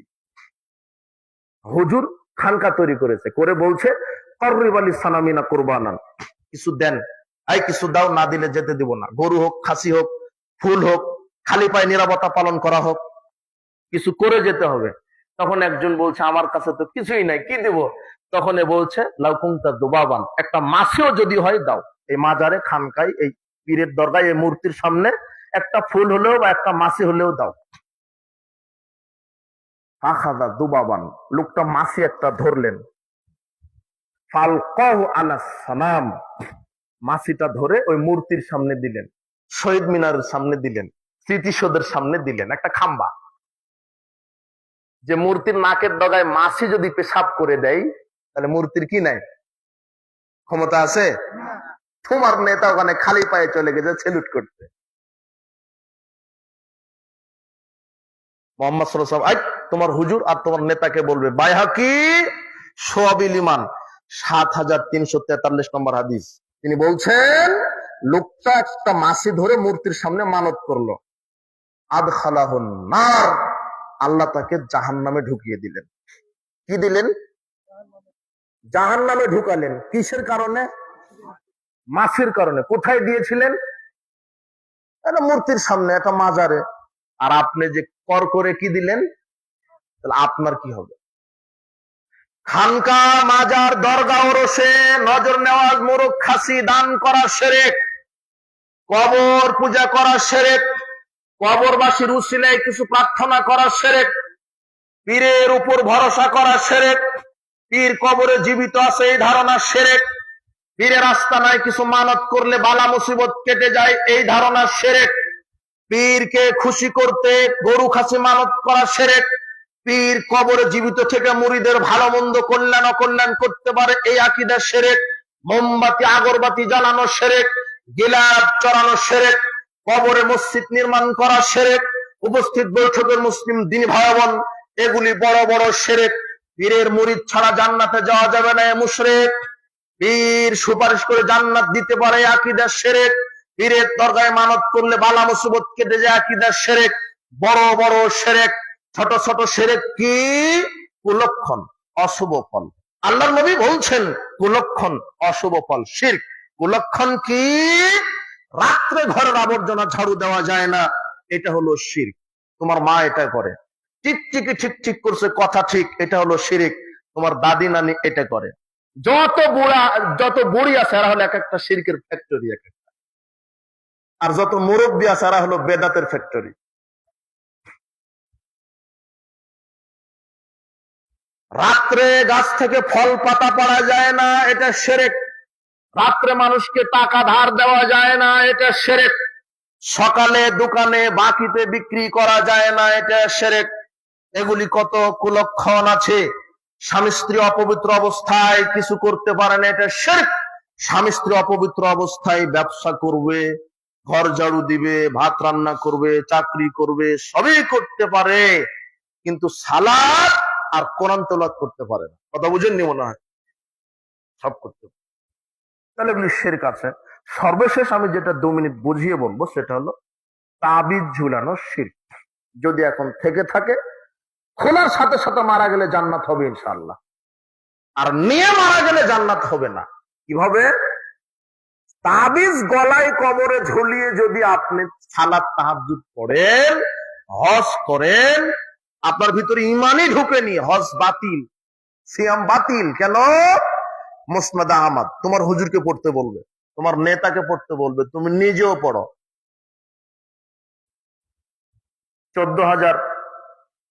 17,458 নম্বর হাদিস মুসনাদ আহমদের। আকবালা ইলাইহি রাহাতুন ইলান নবী সাল্লাল্লাহু আলাইহি ওয়াসাল্লাম। রাসূল সাল্লাল্লাহু আলাইহি ওয়াসাল্লামের কাছে 10 জন ব্যক্তি আসলেন। কয়জন? ইসলাম কবুল করবেন বলে 10 জন ব্যক্তি আসলেন, ইসলাম কবুল করবেন। বায়াতিস আতান ওয়ামসাকা 9 দিন, 9 জনকে ইসলাম কবুল করিয়ে দিলেন, আর একজনকে করালেন না।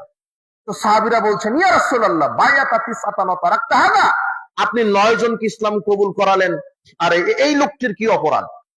তখন তিনি বলছেন, ইন্না আলাইহি তামিমা, শোনো, এই লোকের শরীরের ভিতরে তাবিজ আছে, তাই আমি একে ইসলাম কবুল করিয়ে দেইনি। ফাদখালা ইয়াদাহু ফাকাতাহা, লোকটি শোনার সাথে সাথে এইভাবে হাত ঢুকিয়ে তাবিজ ছিঁড়ে ফেলে দিলেন। বায়াহু, এরপরে রাসূল সাল্লাল্লাহু আলাইহি ওয়াসাল্লাম তাকে ইসলাম কবুল করিয়ে দেওয়ার পরে বলছেন, শোনো, মান আল্লাকা তামিমা ফাকাদ আশরাকা, যে ব্যক্তি শরীরে তাবিজ ঝুলালো সে আল্লাহর সাথে শিরক করলো। তাবিজ ঝুলানো অবস্থায় ইসলামই কবুল করতে পারে না। হজ যাকাত তো বহু দূরের কথা, সেখানে আপনার হুজুর ইমামতিও করে, তাবিজেরও ব্যবসা করে। আশ্চর্য কথা। তাবিজ ঝুলানো শিরক। মাদুলি, অষ্টাধাতুর আংটি, তামার বালা ব্যবহার করা শিরক। শিরক থেকে বেঁচে থাকেন, শিরক সবচেয়ে বড় পাপ। ইন্না শিরকা লাযুলমুন আযীম।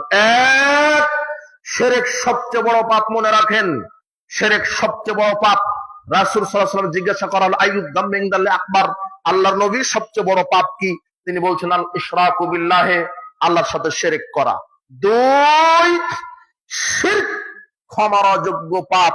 আল্লাহ বলছেন, ইন্নাল্লাহা লা ইউশরিক বিল্লাহি শাইআ, ইন্নাল্লাহা লা ইয়াগফিরু আন ইউশরাকা বিহি শাইআ, নিশ্চয় আল্লাহ তার সাথে শিরকের গুনাহ মাফ করেন না, এছাড়া তিনি যে কোনো পাপ ক্ষমা করতে পারেন। শিরক ক্ষমার অযোগ্য পাপ। এক, শিরক সবচেয়ে বড় পাপ। দুই, শিরক ক্ষমার অযোগ্য পাপ। তিন, শিরক করলে ঈমান বাতিল হয়, নষ্ট হয়।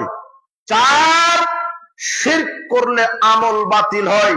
ওয়ালাউ আশরাকু লাহাবিতা আনহুম মা কানু ইয়ামালুন, যদি তোমরা শিরক করো তোমাদের আমল বাতিল হবে। পাঁচ, শিরক করলে তার উপর আল্লাহ জান্নাত হারাম করে দেন। ইন্নাহু মান ইউশরিক বিল্লাহ ফাকাদ হারামাল্লাহু আলাইহিল জান্নাহ, আল্লাহ বলছেন যে শিরক করবে তার উপর আমি জান্নাত হারাম করে দিলাম। ছয়, আল্লাহর নবী বলছেন যে শিরক করে মারা যাবে সে আমার সুপারিশ পাবে না। ফাক্তারতু শাফা ওয়া হিয়া লিমান মাতা লা ইউশরিকু বিল্লাহি শাইআ, আমার সুপারিশ তার জন্য শুধু যে মারা গেছে শিরক না করে। আমার সুপারিশ তার জন্য শুধু যে মারা গেছে শিরক না করে। যদি কেউ শিরক না করে মারা যায়, জান্নাত হবে। সিনতানে মুজিবাতান, দুটা জিনিস অবশ্যই ঘটবে। দুটা জিনিস ঘটবে, ঘটবে ওয়াজিব, ঘটবে ঘটবে। দুটা জিনিস অবশ্যই ঘটবে। কি? মাতা ইউশরিক বিল্লাহি শাইআ দাখালান নার, যে ব্যক্তি শিরক করে মারা যাবে সে জাহান্নামে যাবে। ওমা মাতা লা ইউশরিক বিল্লাহি শাইআ, যে ব্যক্তি মারা যাবে শিরক না করে, দাখালাল জান্নাহ, আল্লাহ তাকে জান্নাতে প্রবেশ করাবেনই করাবে। শিরক করে মারা যাবেন না, শিরক করবেন না। কোন নেতার আইন মানতে হবে না, মানতে হবে কার আইন? আল্লাহর আইন। কোন খানকা, মাজার, কবর, পীর নয়। সুপারিশের একচ্ছত্র ক্ষমতা আল্লাহর হাতে রয়েছে। পীরের কি হয়, পীরের বাপের কি হয়, মুরিদ তো বহু দূরের কথা। আল্লাহর সাথে শিরক করা থেকে বেঁচে থাকেন। কবর পূজা, মাজার পূজা, খানকা পূজা শিরক। সারা পৃথিবীর কিসের পীর, মরা পীর আর জিন্দা পীর? আল্লাহে আল্লাহর কসম, আল্লাহে আল্লাহর কসম, আল্লাহে আল্লাহর কসম, পীর তো সুপারিশ করে জান্নাত দেওয়া বহু দূরের কথা, আর পীর তো বিপদ থেকে বিরত রাখা বহু দূরের কথা। সারা পৃথিবীর সব জীবিত পীর আর মৃত পীর যদি এক যোগে চেষ্টা করে, আপনার একটা মাথার কালো চুল সাদা করার ক্ষমতা রাখে না, এটাই পারে না। সে আবার কিভাবে আপনাকে, ও বলছে যে আমি পীরের উপর ভরসা করি, ও সুপারিশ করে জান্নাত দিবে। বেটা, ইব্রাহিম আলাইহিস সালাম পারবে না তার বাপকে জান্নাতে নিয়ে যেতে। ইব্রাহিম আলাইহিস সালাম নবীদের বাপ। কাদের বাপ? আবুল আম্বিয়া, নবীদের বাপ। ইব্রাহিম আলাইহিস সালাম পারবে না তার বাপকে কোথায় নিয়ে যেতে? তোমার পীরের কি হবে? আল্লাহ তোমাকে হেদায়েত দান করুন। এরপরে সংক্ষিপ্ত বিদআত। তাহলে শিরক একটু বুঝেছেন, তাই না? যদি তো শিরকের ব্যাপারে বিস্তারিত আলোচনা হওয়া উচিত ছিল, আমি বিষয়টি অন্যভাবে বোঝাতে গিয়ে প্রাসঙ্গিক কিছু অনেক আলোচনা হয়েছে। এখন আমরা বিদআত সম্পর্কে সংক্ষিপ্ত। বিদআত হচ্ছে, এটা আরবি শব্দ, বাংলা হচ্ছে নতুন আবিষ্কার। কি আবিষ্কার? নতুন আবিষ্কার। পারিভাষিক অর্থে বিদআত হচ্ছে নতুন কিছু তৈরি করা। যেমন এই যে মোবাইল, ক্যামেরা, ফ্যান, কম্পিউটার, এগুলো বেদাত হয়েছে। এগুলো রাসূলের যুগে ছিল কি? এগুলো বেদাত। আর তোমার হুজুর এগুলাই বলে, যদি এটা বেদাত হয় তাহলে মোবাইল বেদাত। হলো প্রতিবন্ধী হুজুর। কি হুজুর? ও আমেরিকাতে যখন যদি হারিয়ে যায়, ভিসা, টাকা পয়সা যদি হারিয়ে যায়, তাহলে ও বলবে যে আমি হলো কানসাদ যাব। কোথায় হারিয়ে গেছে? আমেরিকায়। এখন আমেরিকার লোককে বলছে যে আমি কোথায় যাব? আমেরিকার লোক কি কানসাদ চেনে? বাংলাদেশি চিনে কিনা? ওকে বলতে হতো কোথায় যাব? বাংলাদেশ। তো তোমার হুজুর এই মোটা হচ্ছের লোক, প্রতিবন্ধী, সে বলছে যে যদি এটা বেদাত হয় তাহলে তো মোবাইলও বেদাত। কিন্তু তোমার হুজুর বুঝেনি যেগুলি বৈষয়িক বিদাত, এগুলি প্রয়োজনে হালাল বৈধ এগুলো আবিষ্কার হতেই থাকবে, এতে শরীয়ত নিষেধ করেনি। কিন্তু শরীয়ত নিষেধ করেছে ইবাদত নতুন করে আবিষ্কার করা। কেননা ইবাদত আল্লাহর পক্ষ থেকে, রাসূল সাল্লাল্লাহু আলাইহি ওয়াসাল্লামের পক্ষ থেকে কি পরিপূর্ণ। আর কে এখানে নতুন করে ইবাদত তৈরি করতে পারবে? প্রশ্ন আসে না। কিয়ামত পর্যন্ত কোনো মানুষের ক্ষমতা নেই যে নতুন করে কোন ইবাদত তৈরি করবে। ইসলামের ভিতরে, শরীয়তের ভিতরে নতুন ইবাদত তৈরি করাটাই বিদআত। কুল্লু বিদআতিন দালালা ওয়া কুল্লু দালালাতিন ফিন্নার। প্রত্যেক বেদাত হচ্ছে পথভ্রষ্টতা, আর প্রত্যেক বেদাতের পরিণাম হচ্ছে জাহান্নাম। কত বিদআত সমাজে আছে। ধর্মের নামে, ইবাদতের নামে হুজুর নতুন নতুন বিদআত তৈরি করেছে। বলছে বাপ দাদা থেকে করে আসছি, অমুক হুজুর করে, অনেক মানুষ করে, তোমরা ফিতনাবাজ, তোমরা এই নতুন নতুন কথা বলে সমাজে ফিতনা সৃষ্টি করছো। জি না, রাসূল সাল্লাল্লাহু আলাইহি ওয়াসাল্লাম যেটা করেননি, কিয়ামত পর্যন্ত সেটা কোনো মানুষ যদি ইবাদত আকারে করে, ওটা যত সুন্দরভাবে করুক, যত সময় নিয়ে করুক, সেই ইবাদতের 5 পয়সা মূল্য নেই। একমাত্র জান্নাতে যেতে গেলে বৈষয়িক জীবনে, ধর্মীয় জীবনে একজন মানুষের নীতি আদর্শ মেনে চলতে হবে, যার নাম মুহাম্মদ সাল্লাল্লাহু আলাইহি ওয়াসাল্লাম।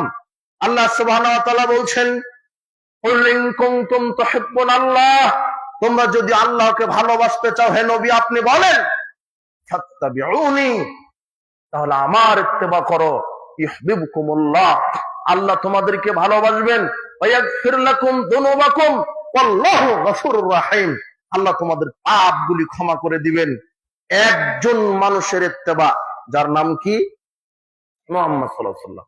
ইত্তেবা কোথায় করবেন? শুধু সালাতে, শুধু সিয়ামে, শুধু হজে, শুধু যাকাতে?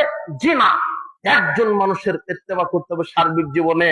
সালাত আদায় করবেন মুহাম্মদ সাল্লাল্লাহু আলাইহি ওয়াসাল্লামের শরীয়ত অনুযায়ী, রাজনীতিও করতে হবে কার শরীয়ত অনুযায়ী? মুহাম্মদ সাল্লাল্লাহু আলাইহি ওয়াসাল্লাম। তোমার নেতা বলছে যে আমরা শুধু মসজিদ মাদ্রাসায় রাসূলের তরিকা আল্লাহর বিধান মানবো, কিন্তু অর্থনীতি, সমাজনীতি, শিক্ষানীতি, রাজনীতি, অর্থনীতিতে ইসলাম ঢোকাতে দিব না, রাজনীতিতে ইসলাম ঢোকাতে দিব না। অর্থনীতিতে যদি ইসলাম ঢোকে তাহলে তো আমরা সুদ খেতে পারবো না, রাজনীতিতে যদি ইসলাম ঢোকে তাহলে তো জনগণের টাকা আমরা চুরি করতে পারবো না, আমরা মদ খেতে পারবো না, আমরা জেনা করতে পারবো না। এই জন্য তোমার এই সেকুলার পার্টির নেতারা এই ব্যবসায়, অর্থনীতি, শিক্ষানীতি, রাজনীতিতে এরা কি ঢুকতে দিচ্ছে না? ইসলাম ঢুকতে দিচ্ছে না। অথচ সালাত যার শরীয়ত, যার বিধানে, অর্থনীতি, রাজনীতিও কার বিধানে? আল্লাহর বিধানে। কিন্তু তোমার নেতা অর্ধেক মানে ইসলাম, ও মনে করেছে জনগণের টাকা চুরি করব আর হজ করব, এটা মাফ হয়ে যাবে। আর মাদারে 5,000 টাকা দান করবো, পীর সুপারিশ করে জান্নাত দিয়ে দেবে। তোমার নেতার আকীদা। তোমার নেতা চুরি করা টাকা মাদারে দান করে আর বলছে ক্ষমা হবে। একজন মৌলানা সাহেব ওয়াজ করছেন যে 1 টাকা দান করলে 10 নেকি হয়, আর 1 টাকা চুরি করলে 1টা পাপ হয়। বক্তব্য ঠিক। কেউ যদি পাপ করে তাহলে 1টা পাপই লেখেন, আর নেকি করলে ওটাকে 10 গুণ বৃদ্ধি করেন। কয় গুণ? 10 গুণ। বক্তব্য ঠিক। এখন মাহফিলে ছিল চোর, ও চিন্তা করে সর্বনাশ, এটা তো আমার সুন্দর একটা প্রসেস, এই বক্তব্যটা আমার আমল করতে হবে। তা কিভাবে? তখন চোর, ওই যে একজন অন্ধ লোক ভিক্ষা করছিল, তোর থালা সামনে ছিল অনেক টাকা, তো ও হলো টাকা দেওয়ার পরিবর্তে 100 টাকা কি করেছে, উঠিয়ে নিয়ে যায়। অন্ধ তো আর বুঝতে পারেনি, মনে করলো যে আমাকে কি করলো, দিল, অথচ উঠিয়ে নিয়েছে। এখন 100 টাকা চুরি করে ওই মাহফিল কমিটিকে বলছে যে আমি 10 টাকা মাহফিলে দান করলাম।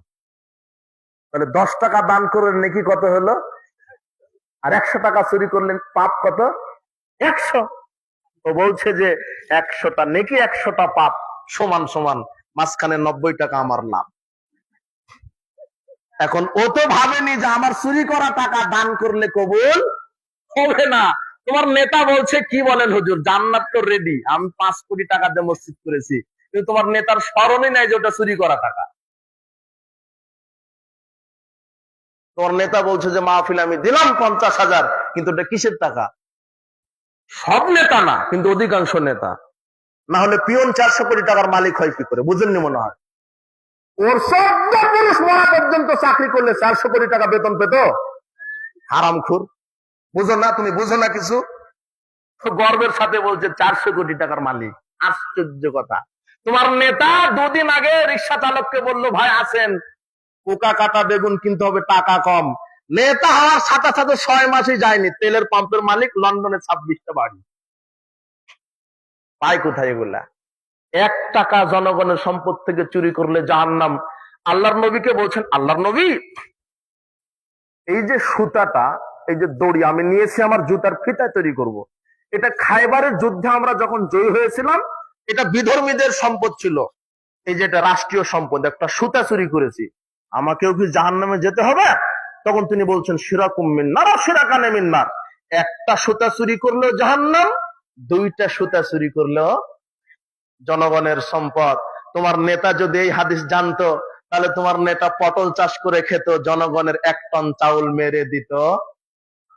তোমার নেতাকে হাদিস পড়তে বলো। তারপরে মসজিদ নির্মাণ করবে, বছর বছর উমরা করতে যাবে। তোমার নেতার উমরাই হয় জনগণের চুরি করা টাকাতে, মসজিদ নির্মাণ হয় চুরি করা টাকাতে। তোমার নেতা করলো কি জীবনে? তোমার হুজুর করলো কি? আর তাই বলে তোমার শুধু এই নেতারা দুর্নীতি করে? মসজিদের যে সভাপতি, সেক্রেটারি, ক্যাশিয়ার, এরাও দুর্নীতিবাজ, মসজিদের টাকা চুরি করে এরা। মাদ্রাসার যে প্রিন্সিপাল, দাড়ি আছে, দাড়িতে মেহেদি দেওয়া, টুপি আছে, প্রিন্সিপাল। আপনারা হয়তো বা জানেন যে কোন প্রতিষ্ঠানে চাকরি নিতে গেলে প্রতিষ্ঠান প্রধানের সুপারিশ লাগে, এটা ঠিক না?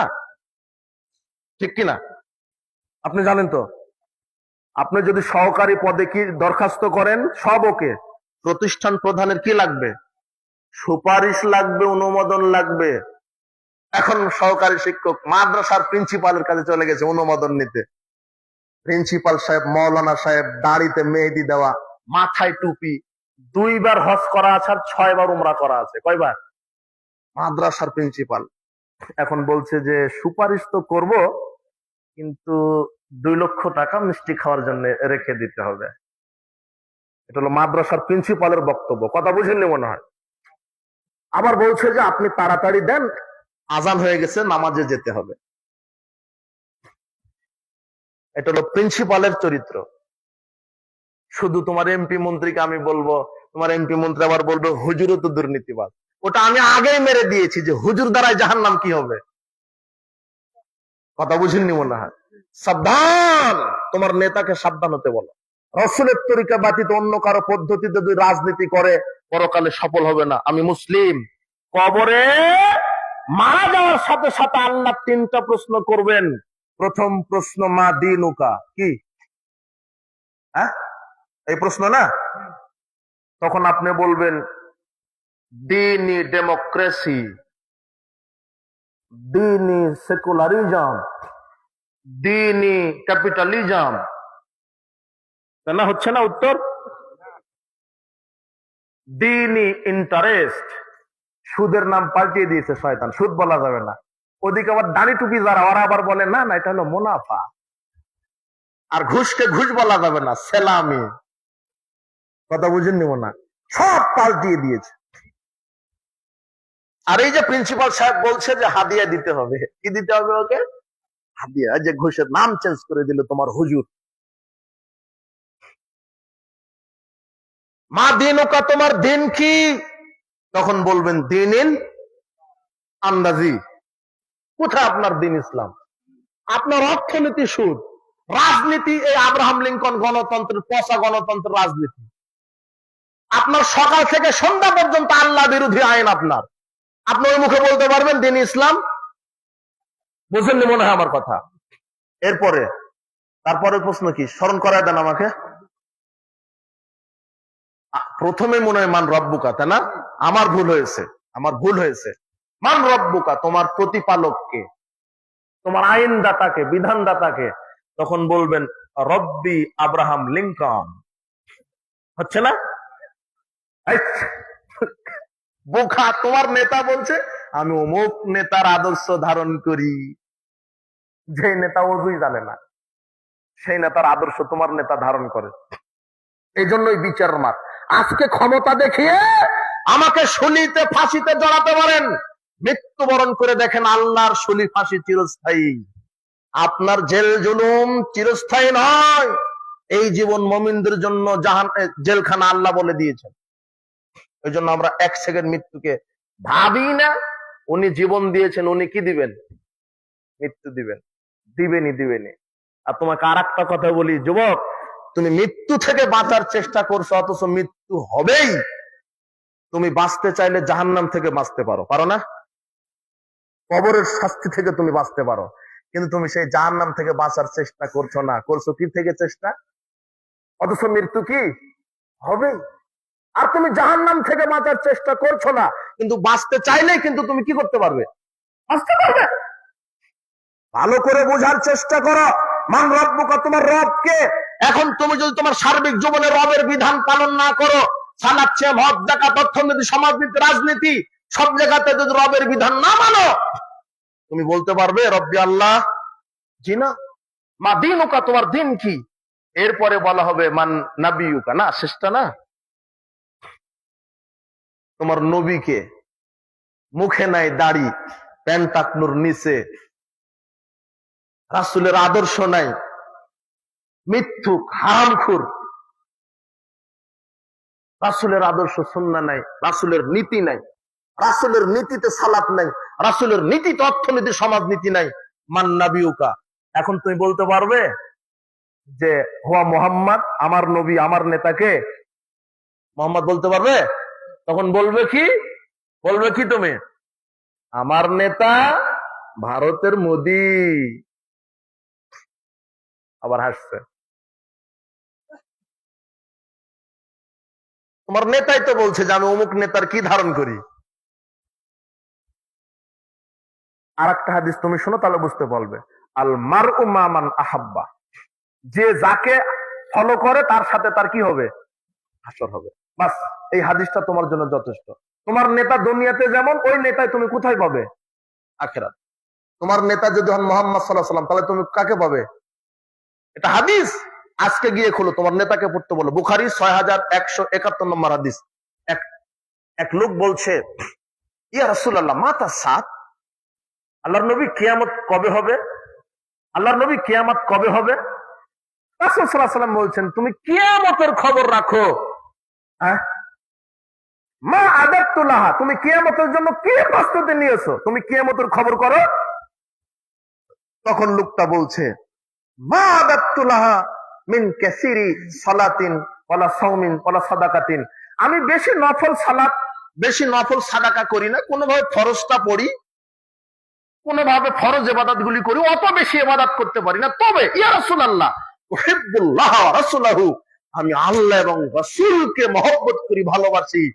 তখন রাসূল বলছেন, আনতা মা মান আহবাবতা, তুমি তার সাথেই কিয়ামতের মাঠে থাকবে যাকে তুমি অনুসরণ করবে, ভালোবাসবে। সুবহানাল্লাহ। এখন আপনি কাকে অনুসরণ করছেন? মোদিকে, ফেরাউনকে যদি অনুসরণ করেন, মোদির সাথে বুঝনি মনে হয়, ডোনাল্ড ট্রাম্পের সাথে। আর বাংলাদেশের নেতার কথা নাই বললাম, তুমি ওটা মিলিয়ে নিও, কথা বুঝনি মনে হয়, তুমি ওটা বক্তব্যের সাথে মিলিয়ে নিবা, তাহলে হয়ে গেল। এই যুব সমাজ, তুমি সোচ্চার হও। এই গণবিপ্লব কবে হয়েছে? 5 আগস্ট নাকি? এই যে কি হলো না, 5 আগস্ট। কিছু নেতা নেত্রী পালিয়ে গেল কত আগস্টে? ওই দিনে গণবিপ্লব হয়েছিল, ওই দিনে মূর্তি ভাঙা হয়েছিল নেতার, তাই না? কিন্তু তোমাদের গণবিপ্লবটা যদি ইসলামের উপরে হতো সেদিন, তাহলে আজকে বাংলাদেশে আমরা সংসদে ইসলামী দেখতে পেতাম। কিন্তু তোমরা তো গণবিপ্লব করেছো, ওই ওরা গেছে যেই লুভে, তুমি ওই লুভে আবার নেমেছো, দেখতেছি মুদ্রার এই পিঠ আর ওই পিঠ। কি লাভটা হলো? তুমি যদি বলতো ওই দিনই 5 আগস্ট, এখন আমরা ইসলাম সংসদে দেখতে চাই, কোরআন হাদিস আমরা দেখতে চাই, আলেম ওলামা, তাহলে হয়ে যেত না? আজ আমরা বিশ্বাসী যুবকেরা ইসলাম প্রতিষ্ঠা করতে পারবে, এমন এক গণবিপ্লব সৃষ্টি করবে ইসলামের জন্য ইনশাআল্লাহ। যেদিন বাংলাদেশের 18-20 কোটি মানুষ বলবে সকল বিধান বাতিল করো, ওহির বিধান কায়েম করো, সেই দিন বাংলাদেশের জমিনে পরিপূর্ণভাবে ইসলাম কায়েম হবে ইনশাআল্লাহ। ওটা গণবিপ্লব করতে হবে তোমাদের। এই দাওয়াত তোমাদেরকে দিয়ে গেলাম। তাহলে আমি কি বোঝাতে চাইলাম? কবরে 3টা প্রশ্ন, উত্তর দিতে পারবে তো? তাহলে রবকে মেনে নিতে হবে, দিনকে মানতে হবে, মোহাম্মদকে মানতে হবে, তাহলে দিতে পারবে, না হলে পারবে না। তুমি করে এক দল, আর এক দলের কাছে গেলে চাকরি হবে? দলের লোক হওয়া লাগবে। কথা বুঝলি মনে হয়? তুমি মোহাম্মদের দলের লোক না। আবার তোমার হুজুর, বুঝলেন, এই যে কিছু মসজিদের হুজুর আছে, এরা কমিটির গোলাম। সভাপতি, সেক্রেটারি, দাড়ি চাচা, বিড়িখুর, জর্দাখুর, বেনামাজি, এদের চাটুকারি করে যে না, সুদের ব্যাপারে বলা যাবে না, মসজিদের সভাপতি সুদ খায়, তাহলে চাকরি থাকবে না। হুজুর হলো কমিটির গোলাম। এই লোকটা যখন মারা গেছে, রাসূলের আদর্শ নাই, হারামখুর, বিড়িখুর, জর্দাখুর, বেনামাজি, এ যখন মারা গেছে, হুজুর জানাজার দোয়া বলার পর, লম্বা মোনাজাত দেওয়ার পরে বলছে বিসমিল্লাহ ওয়ালা, বিসমিল্লাহ ওয়ালা মিল্লাতে, বিসমিল্লাহ আল্লাহর নামে, ওয়া আলা ওপরে, মিল্লাতে দিনের, দলের, মিল্লাত মানে দল, বুঝেছেন? আরবি ডিকশনারি খুলেন, আরবি পড়াশোনা করেন। মিল্লাত মানে কি? দল। মিল্লাতে রাসূলিহি, তার রাসূলের দলের উপরে তাকে কি করলাম?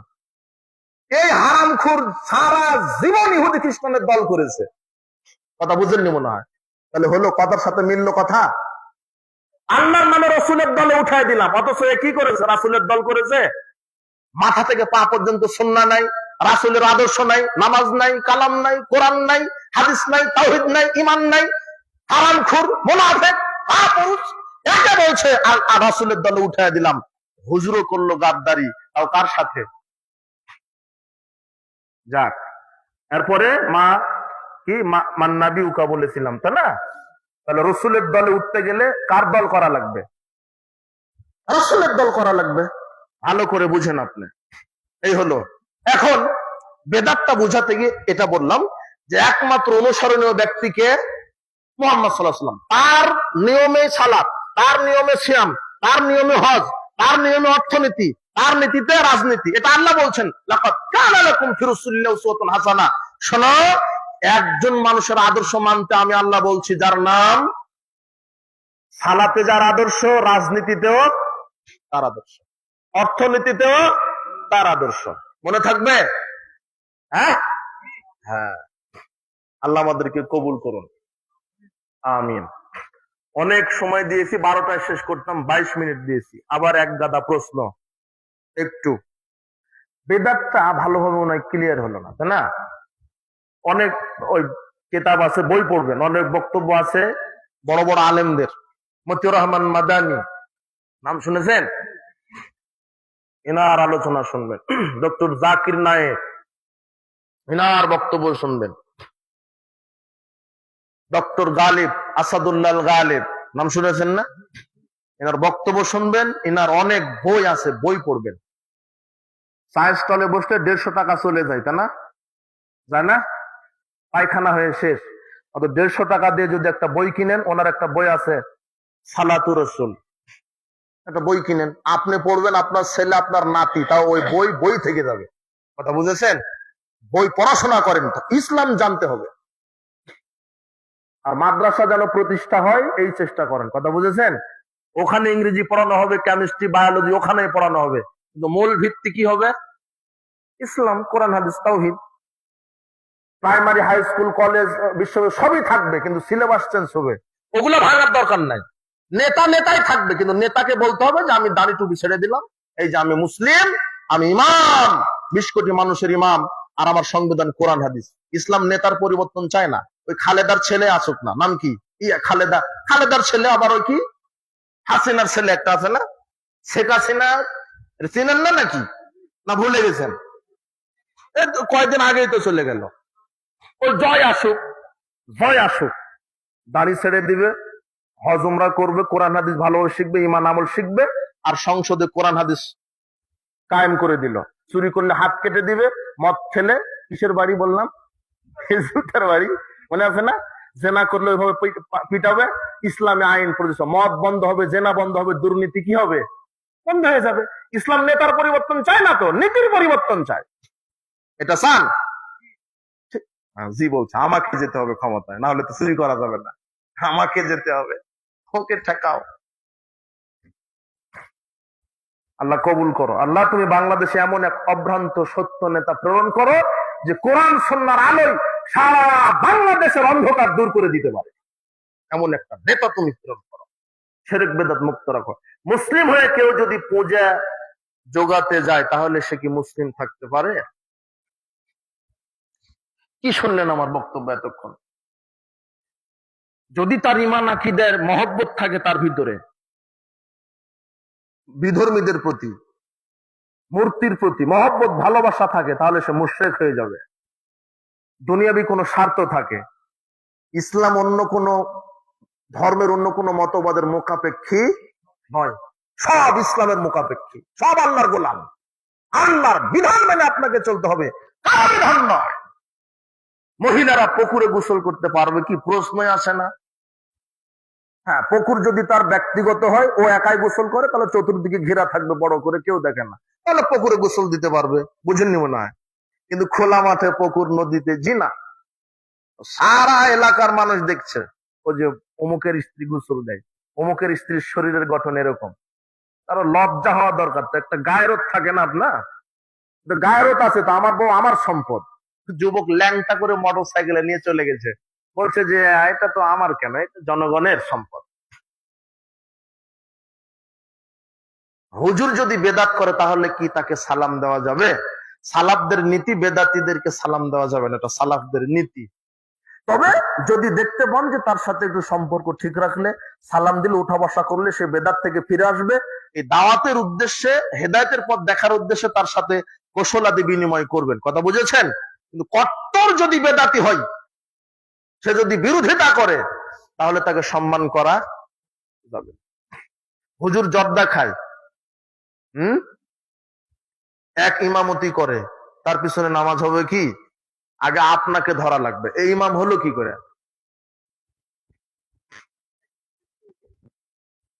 হারামখোর এর সালাত হবে না, কোন ভাবে যদি অবস্থা আপনি পড়েই ফেলেন, আপনারটা হয়ে যাবে, এর হবে না, এই ইমামতি হবে না, অন্যটা দেন, অন্য ইমাম নিয়োগ দেন। সূরা ফাতিহা কি কোরআনের অংশ? জি, কোরআনের অংশ। সূরা ফাতিহা কোরআনের অংশ।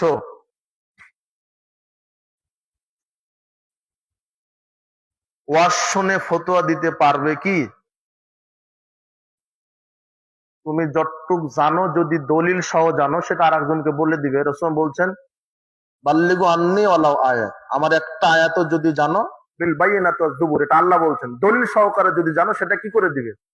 বলে দিবে। কিন্তু সুস্পষ্ট জ্ঞান যদি না থাকে, তাহলে সে বিষয়ে ফতোয়া দেওয়া যাবে না। মসজিদ মাদ্রাসা বাকি দান করিলে, পরিশোধ না করিলে কি কি ধরনের গুনাহ হবে জানাবেন? ওটা আপনার নিয়তের উপরে থাকবে। আপনি দান করতে চেয়েছিলেন, কিন্তু পরিবেশ পরিস্থিতিতে দান করার ক্ষমতা হারিয়ে ফেলেছেন। আমি দিলাম 500 টাকা, অমুক তারিখে দিব বা দিব, কিন্তু আপনার সেই অ্যাবিলিটি নাই, এই ক্ষেত্রে আল্লাহ আপনাকে ধরবে না। কিন্তু আপনি দান করতে চেয়েছেন, অর্থ সম্পদও ছিল, কিন্তু কৃপণতা করে আপনি আর দান কি করলেন না, দিলেন না, তাহলে আপনি গুনাহগার হবেন, আল্লাহ আপনাকে ধরবেন। 7 ভাগে কুরবানি দেওয়া জায়েজ? কি ব্যাপার, কুরবানির সময় তো আসেনি এই প্রশ্ন? এটা তো কুরবানির সময়, যখন রমাদান আসবে তখন তারাবি 8 না 20, একটা কি আছে? কুরবানির সময় কুরবানি, প্রত্যেকটা মাসালায় ইখতিলাফ আছে। তো 7 ভাগে কুরবানি জায়েজ। তো 7 ভাগে যারা দিয়েছে, সাহাবীগণ দিয়েছে, তাই না? দেননি? হ্যাঁ, দিয়েছেন। কোথায়? সফরে, মুকিম অবস্থায় 7 ভাগে দিয়েছেন, এরকম হাদিস আমাদের নাই। থাকলে আমাদেরকে দিবেন, আমরা সংশোধন করে নেব, আমরা জানি না। এটা নিয়ে ইখতিলাফি মাসালা অনেকেরই আছে। কিন্তু মুকিম অবস্থায়, বাড়িতে থাকা অবস্থায় 7 পরিবার মিলে, 7 সাহাবী মিলে, 7 পরিবার মিলে ভাগে কুরবানি দিয়েছেন, এরকম না, এটা সফরের সাথে সম্পৃক্ত। এখন যদি আপনি বলেন যে না, যে সফরেরটা আমরা আনবো, তাহলে সাহাবীদের মতো হতে হবে। 7 জন সাহাবী বলে একটা গরু দিয়েছেন, ঠিক আছে, কিন্তু 7 জনের মধ্যে কেউ বেনামাজি ছিল না। আর আপনার এই 7 জনের মধ্যে 5 জনই কি? ওই 7 জনের মধ্যে কেউ সুদখোর ছিল না। আর আপনার এই 7 জনের মধ্যে 3 জন 6 জনই কি? ওই 7 জনের মধ্যে কেউ গুলখুর, তামাকখুর, সিগারেট খুর ছিল না। আর আপনারা কি বুঝেননি মনে হয় আমার কথা? হ্যাঁ, আচ্ছা। একাকী উত্তম। রাসূল সাল্লাল্লাহু আলাইহি ওয়াসাল্লাম একাকী কুরবানি করেছেন। এমন কি রাসূল সাল্লাল্লাহু আলাইহি ওয়াসাল্লাম সফরে পরিবারের পক্ষ থেকে একটি গরু দিয়েছেন। সুবহানাল্লাহ। একাকী এতটাই উত্তম। সফরে যে ভাগে কুরবানি জায়েজ বা দিয়েছেন সাহাবীরা, কিন্তু রাসূল সাল্লাল্লাহু আলাইহি ওয়াসাল্লাম সফরেও কি দিয়েছেন পরিবারের পক্ষ থেকে? বিদায় হজের সময় 100টি উট তিনি কুরবানি করেছেন। তার একটা আলাদা ভাবে গরু কুরবানি করেছেন শুধু তার পরিবারের জন্য। সুবহানাল্লাহ। 100টা উট কুরবানি করে বলছেন এটা আমার উম্মতের জন্য। 67টা উট তিনি একাই জবাহ করেছেন, আর বাকি 33টা উট আলীকে বলছেন যে আলী তুমি জবাহ করো। কথা বুঝেছেন? আর একটা গরু তিনি স্পেশাল ভাবে শুধু কিসের কার জন্য? পরিবার। আল্লাহ বোঝার তৌফিক দান করুন। এক হুজুর এক কথা বলেছে, আর এক হুজুর আর এক কথা বলেছে। আমরা সাধারণ মানুষ কি করব? আচ্ছা, বাজারে যান না, মাছ কিনতে যান তো, এ বলে আমারটা তাজা মাছ, ও বলে আমারটা তাজা মাছ। তখন আপনি যাচাই করেন না? এখানে জমি কিনবেন, আপনি সবচেয়ে গাধা। চাঁপাইনবাবগঞ্জ এই গ্রামের মধ্যে সবচেয়ে গাধা আপনি, একেবারে গাধার বাচ্চা গাধা। কিন্তু আপনি 5 কাঠা জমি কিনবেন, সমাজের যে সবচেয়ে জমি কাগজপত্র বুঝে তার কাছে আপনি যাবেন না?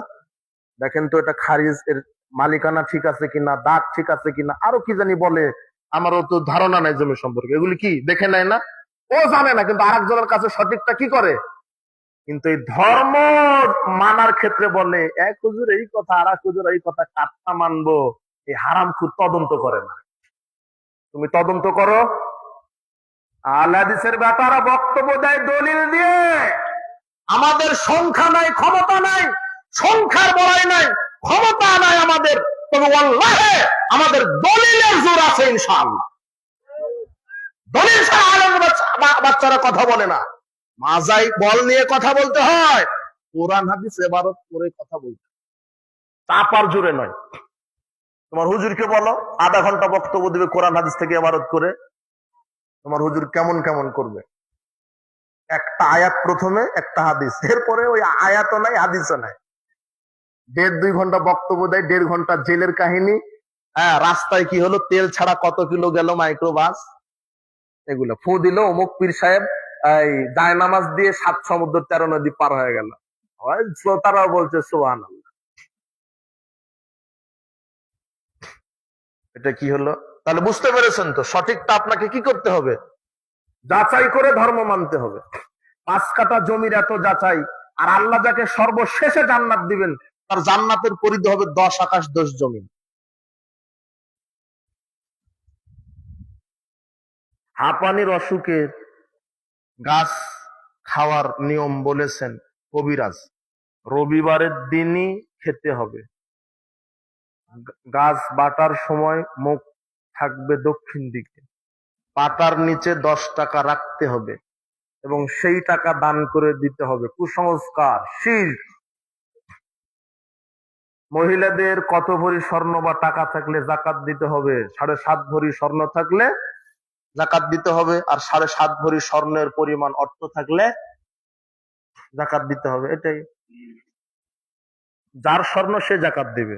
আপনার স্ত্রীর স্বর্ণ, স্ত্রী জাকাত দিবে। আপনার অর্থ, আপনি জাকাত দিবেন। শত শিরক করে মারা গেলে চিরস্থায়ী জাহান্নাম হবে কি? আল্লাহ অধিক ভালো জানেন, তবে কোরআন হাদিস থেকে যে সুস্পষ্ট বোঝা যায়, ছোট শিরক করে মারা গেলে চিরস্থায়ী জাহান্নাম হবে না ইনশাআল্লাহ। বড় শিরক করে মারা গেলে চিরস্থায়ী জাহান্নাম।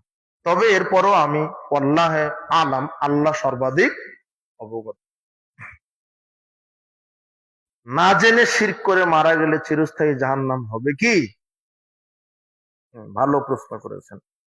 এখন আমার কথা আপনি জানবেন না কেন? এক বুড়া 80 বছর বয়স, কত বছর, চামড়া ঘুষ পড়ে গেছে, যুবক বয়সে শয়তানি বদমাশি মদ গাঁজা সুদ ঘুষ চেনা ব্যবসার গান বাজনা করে বেড়াচ্ছে, বুঝছেন? এখন বয়স হয়ে গেছে 80 বছর, খুনে বুড়া বলছে, হুজুর তায়াম্মুম কিভাবে করা লাগে? কি 80 বছর বয়সে যদি তায়াম্মুমের ফতোয়া জিজ্ঞেস করা লাগে, তাহলে চিন্তা করেন ওর আমল কত খারাপ। বুঝেননি কথা মনে হয়? এত বছর পর্যন্ত কি করলো? আমাদের দেশে যারা বিসিএস ক্যাডার, যদিও কিছু সেশনে বিসিএস ক্যাডার হয়েছে কোশ্চিন ফার্স্ট চুরি করা বিসিএস ক্যাডার, বুঝেছেন? কিন্তু আসলে যারা অরিজিনাল বিসিএস ক্যাডার, এরা যে এত জ্ঞানী, যারা আইনজীবী আছে, সচিব আছে, এরা অনেক জ্ঞানী। আমাদের দেশে এমন এমন আইনজীবী আছে যে বাংলাদেশের সংবিধানে কি আছে এটা তো জানে, আমেরিকা ব্রিটেনের সংবিধানে কোন লাইনে কি আছে এটাও তার মুখস্থ। একটা বিশেষ ক্যাডার, ওর আকাশ তত্ত্ব, জমিন তত্ত্ব, দেহ তত্ত্ব, ফিজিক্স, কেমিস্ট্রি, কম্পিউটার সব জানতে হয়। ও সব জানে, শুধু জানাজার দোয়াটা জানে না। কি জানে না? কথা বুঝেননি মনে হয়? তো জানলো না কেন? ও তো এত কিছু জানলো, পিথাগোরাসের সূত্র জানে, সর্বনাশ। আমি যখন এটা মুখস্থ করেছি আমার মাথা ঘেমে গেছে। আমি তো নিজে কেমিস্ট্রির ছাত্র, আমিও জেনারেল শিক্ষক, শিক্ষক ছাত্র। কিন্তু কোরআন হাদিস তো শুধু হুজুরদের জন্য আসেনি, মাদ্রাসার ছাত্রদের জন্য আসেনি। এটা গীতা নয় যে ব্রাহ্মণ ছাড়া কেউ পড়তে পারবে না। এটা নেতা পড়বে, নেত্রী পড়বে, কোরআন হাদিস না জানলে সে জেনে পড়বে। কথা বুঝেছেন কিছু?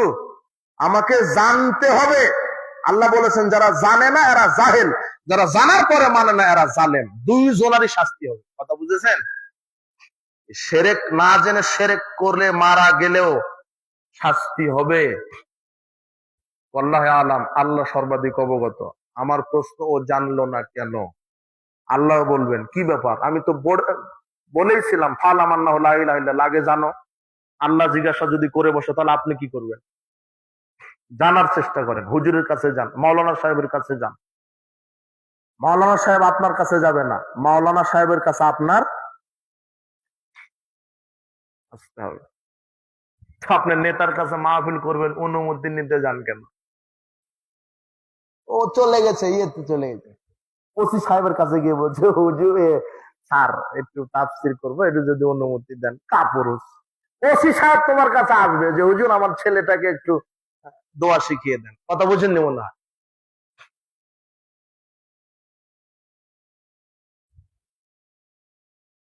একটু ভারত নিয়ে আসেন। আপনি এদেশের নাগরিক, ট্যাক্স দিয়ে থাকেন, তো আপনি একটা ধর্মীয় কাজ করবেন, অনুমতি লাগবে মানে? কে বলেছে? ওরা কিছু করে আমাদের কাছ থেকে অনুমতি নেয়। 31st নাইট করে, তারপরে আর কি করে, পয়লা বৈশাখ পালন করে। পয়লা বৈশাখের দিনে কুকুরের মুখোশ পড়ে ওরা। কিসের মুখোশ? শ্রীগালের, কুকুরের, ভাল্লুকের মুখোশ পড়ে বলে এসো হে বৈশাখ, কল্যাণ শুভযাত্রা। মানে ওরা প্রথম বছরেই স্বাগত জানায়, এসো হে বৈশাখ, দেখো আমরা কুকুরের মুখোশ পড়েছি, এই নতুন বছরে যেন আমরা কুকুর হয়ে বেঁচে থাকতে পারি। আপনার ছেলে মেয়ে কয়টা? কি ব্যাপার? পারিবারিক জিনিস।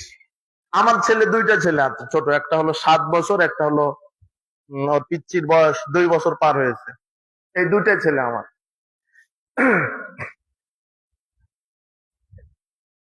মোহাম্মদ সাল্লাল্লাহু আলাইহি ওয়াসাল্লাম কিসের তৈরি একটু বুঝিয়ে বলবেন? বুঝিয়ে বলার সময় নেই। মাটির তৈরি। গরু ছাগলের পেশাব শরীরে ভরে গেলে নামাজ হবে কি? হবে। তবে পরিষ্কার করার যদি পরিবেশ থাকে করবেন। গরু ছাগলের পেশাব অপবিত্র নয়, পবিত্র।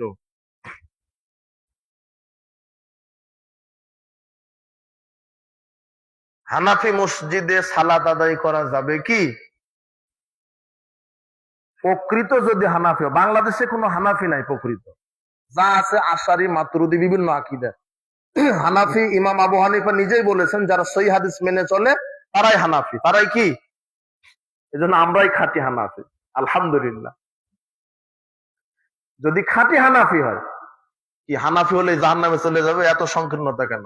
আর আপনি জোরে আমিন বলেন, রাফালে করে জান্নাত, বউকে ল্যাংটা করে সাজিয়ে আর তামাক চাবিয়ে, আশ্চর্য কথা। হানাফি মসজিদে সালাত আদায় করবেন যদি তারা কোরআন সুন্নাহ মেনে চলে।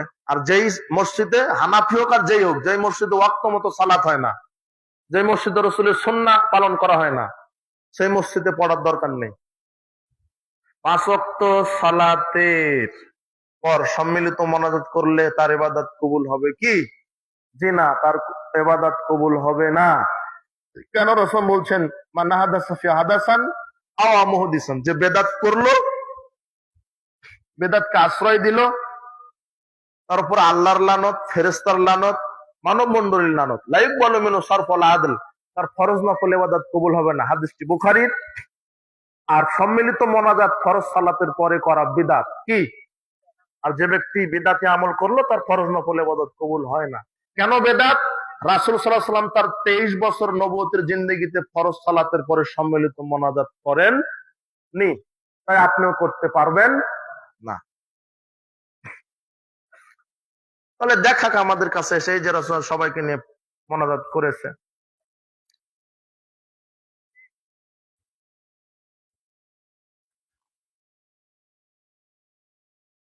নামাজে হাত তোলা হাদিস 3টি আছে, 3 স্থানে। যদি একটি হাদিস মানি তাহলে আর 2টি হাদিস মানা হবে না। এ পর্যায়ে আমরা কোন হাদিস কিভাবে মানব বুঝিয়ে বলেন? যে কোনো একটা মানলেই হবে। 3টা হাদিস আছে আপনার সুবিধা। বুক বরাবর পর্যন্ত, কাঁধ বরাবর, কানের লতি বরাবর একটা পালন করেন, মাঝে মাঝে 3টাই করবেন।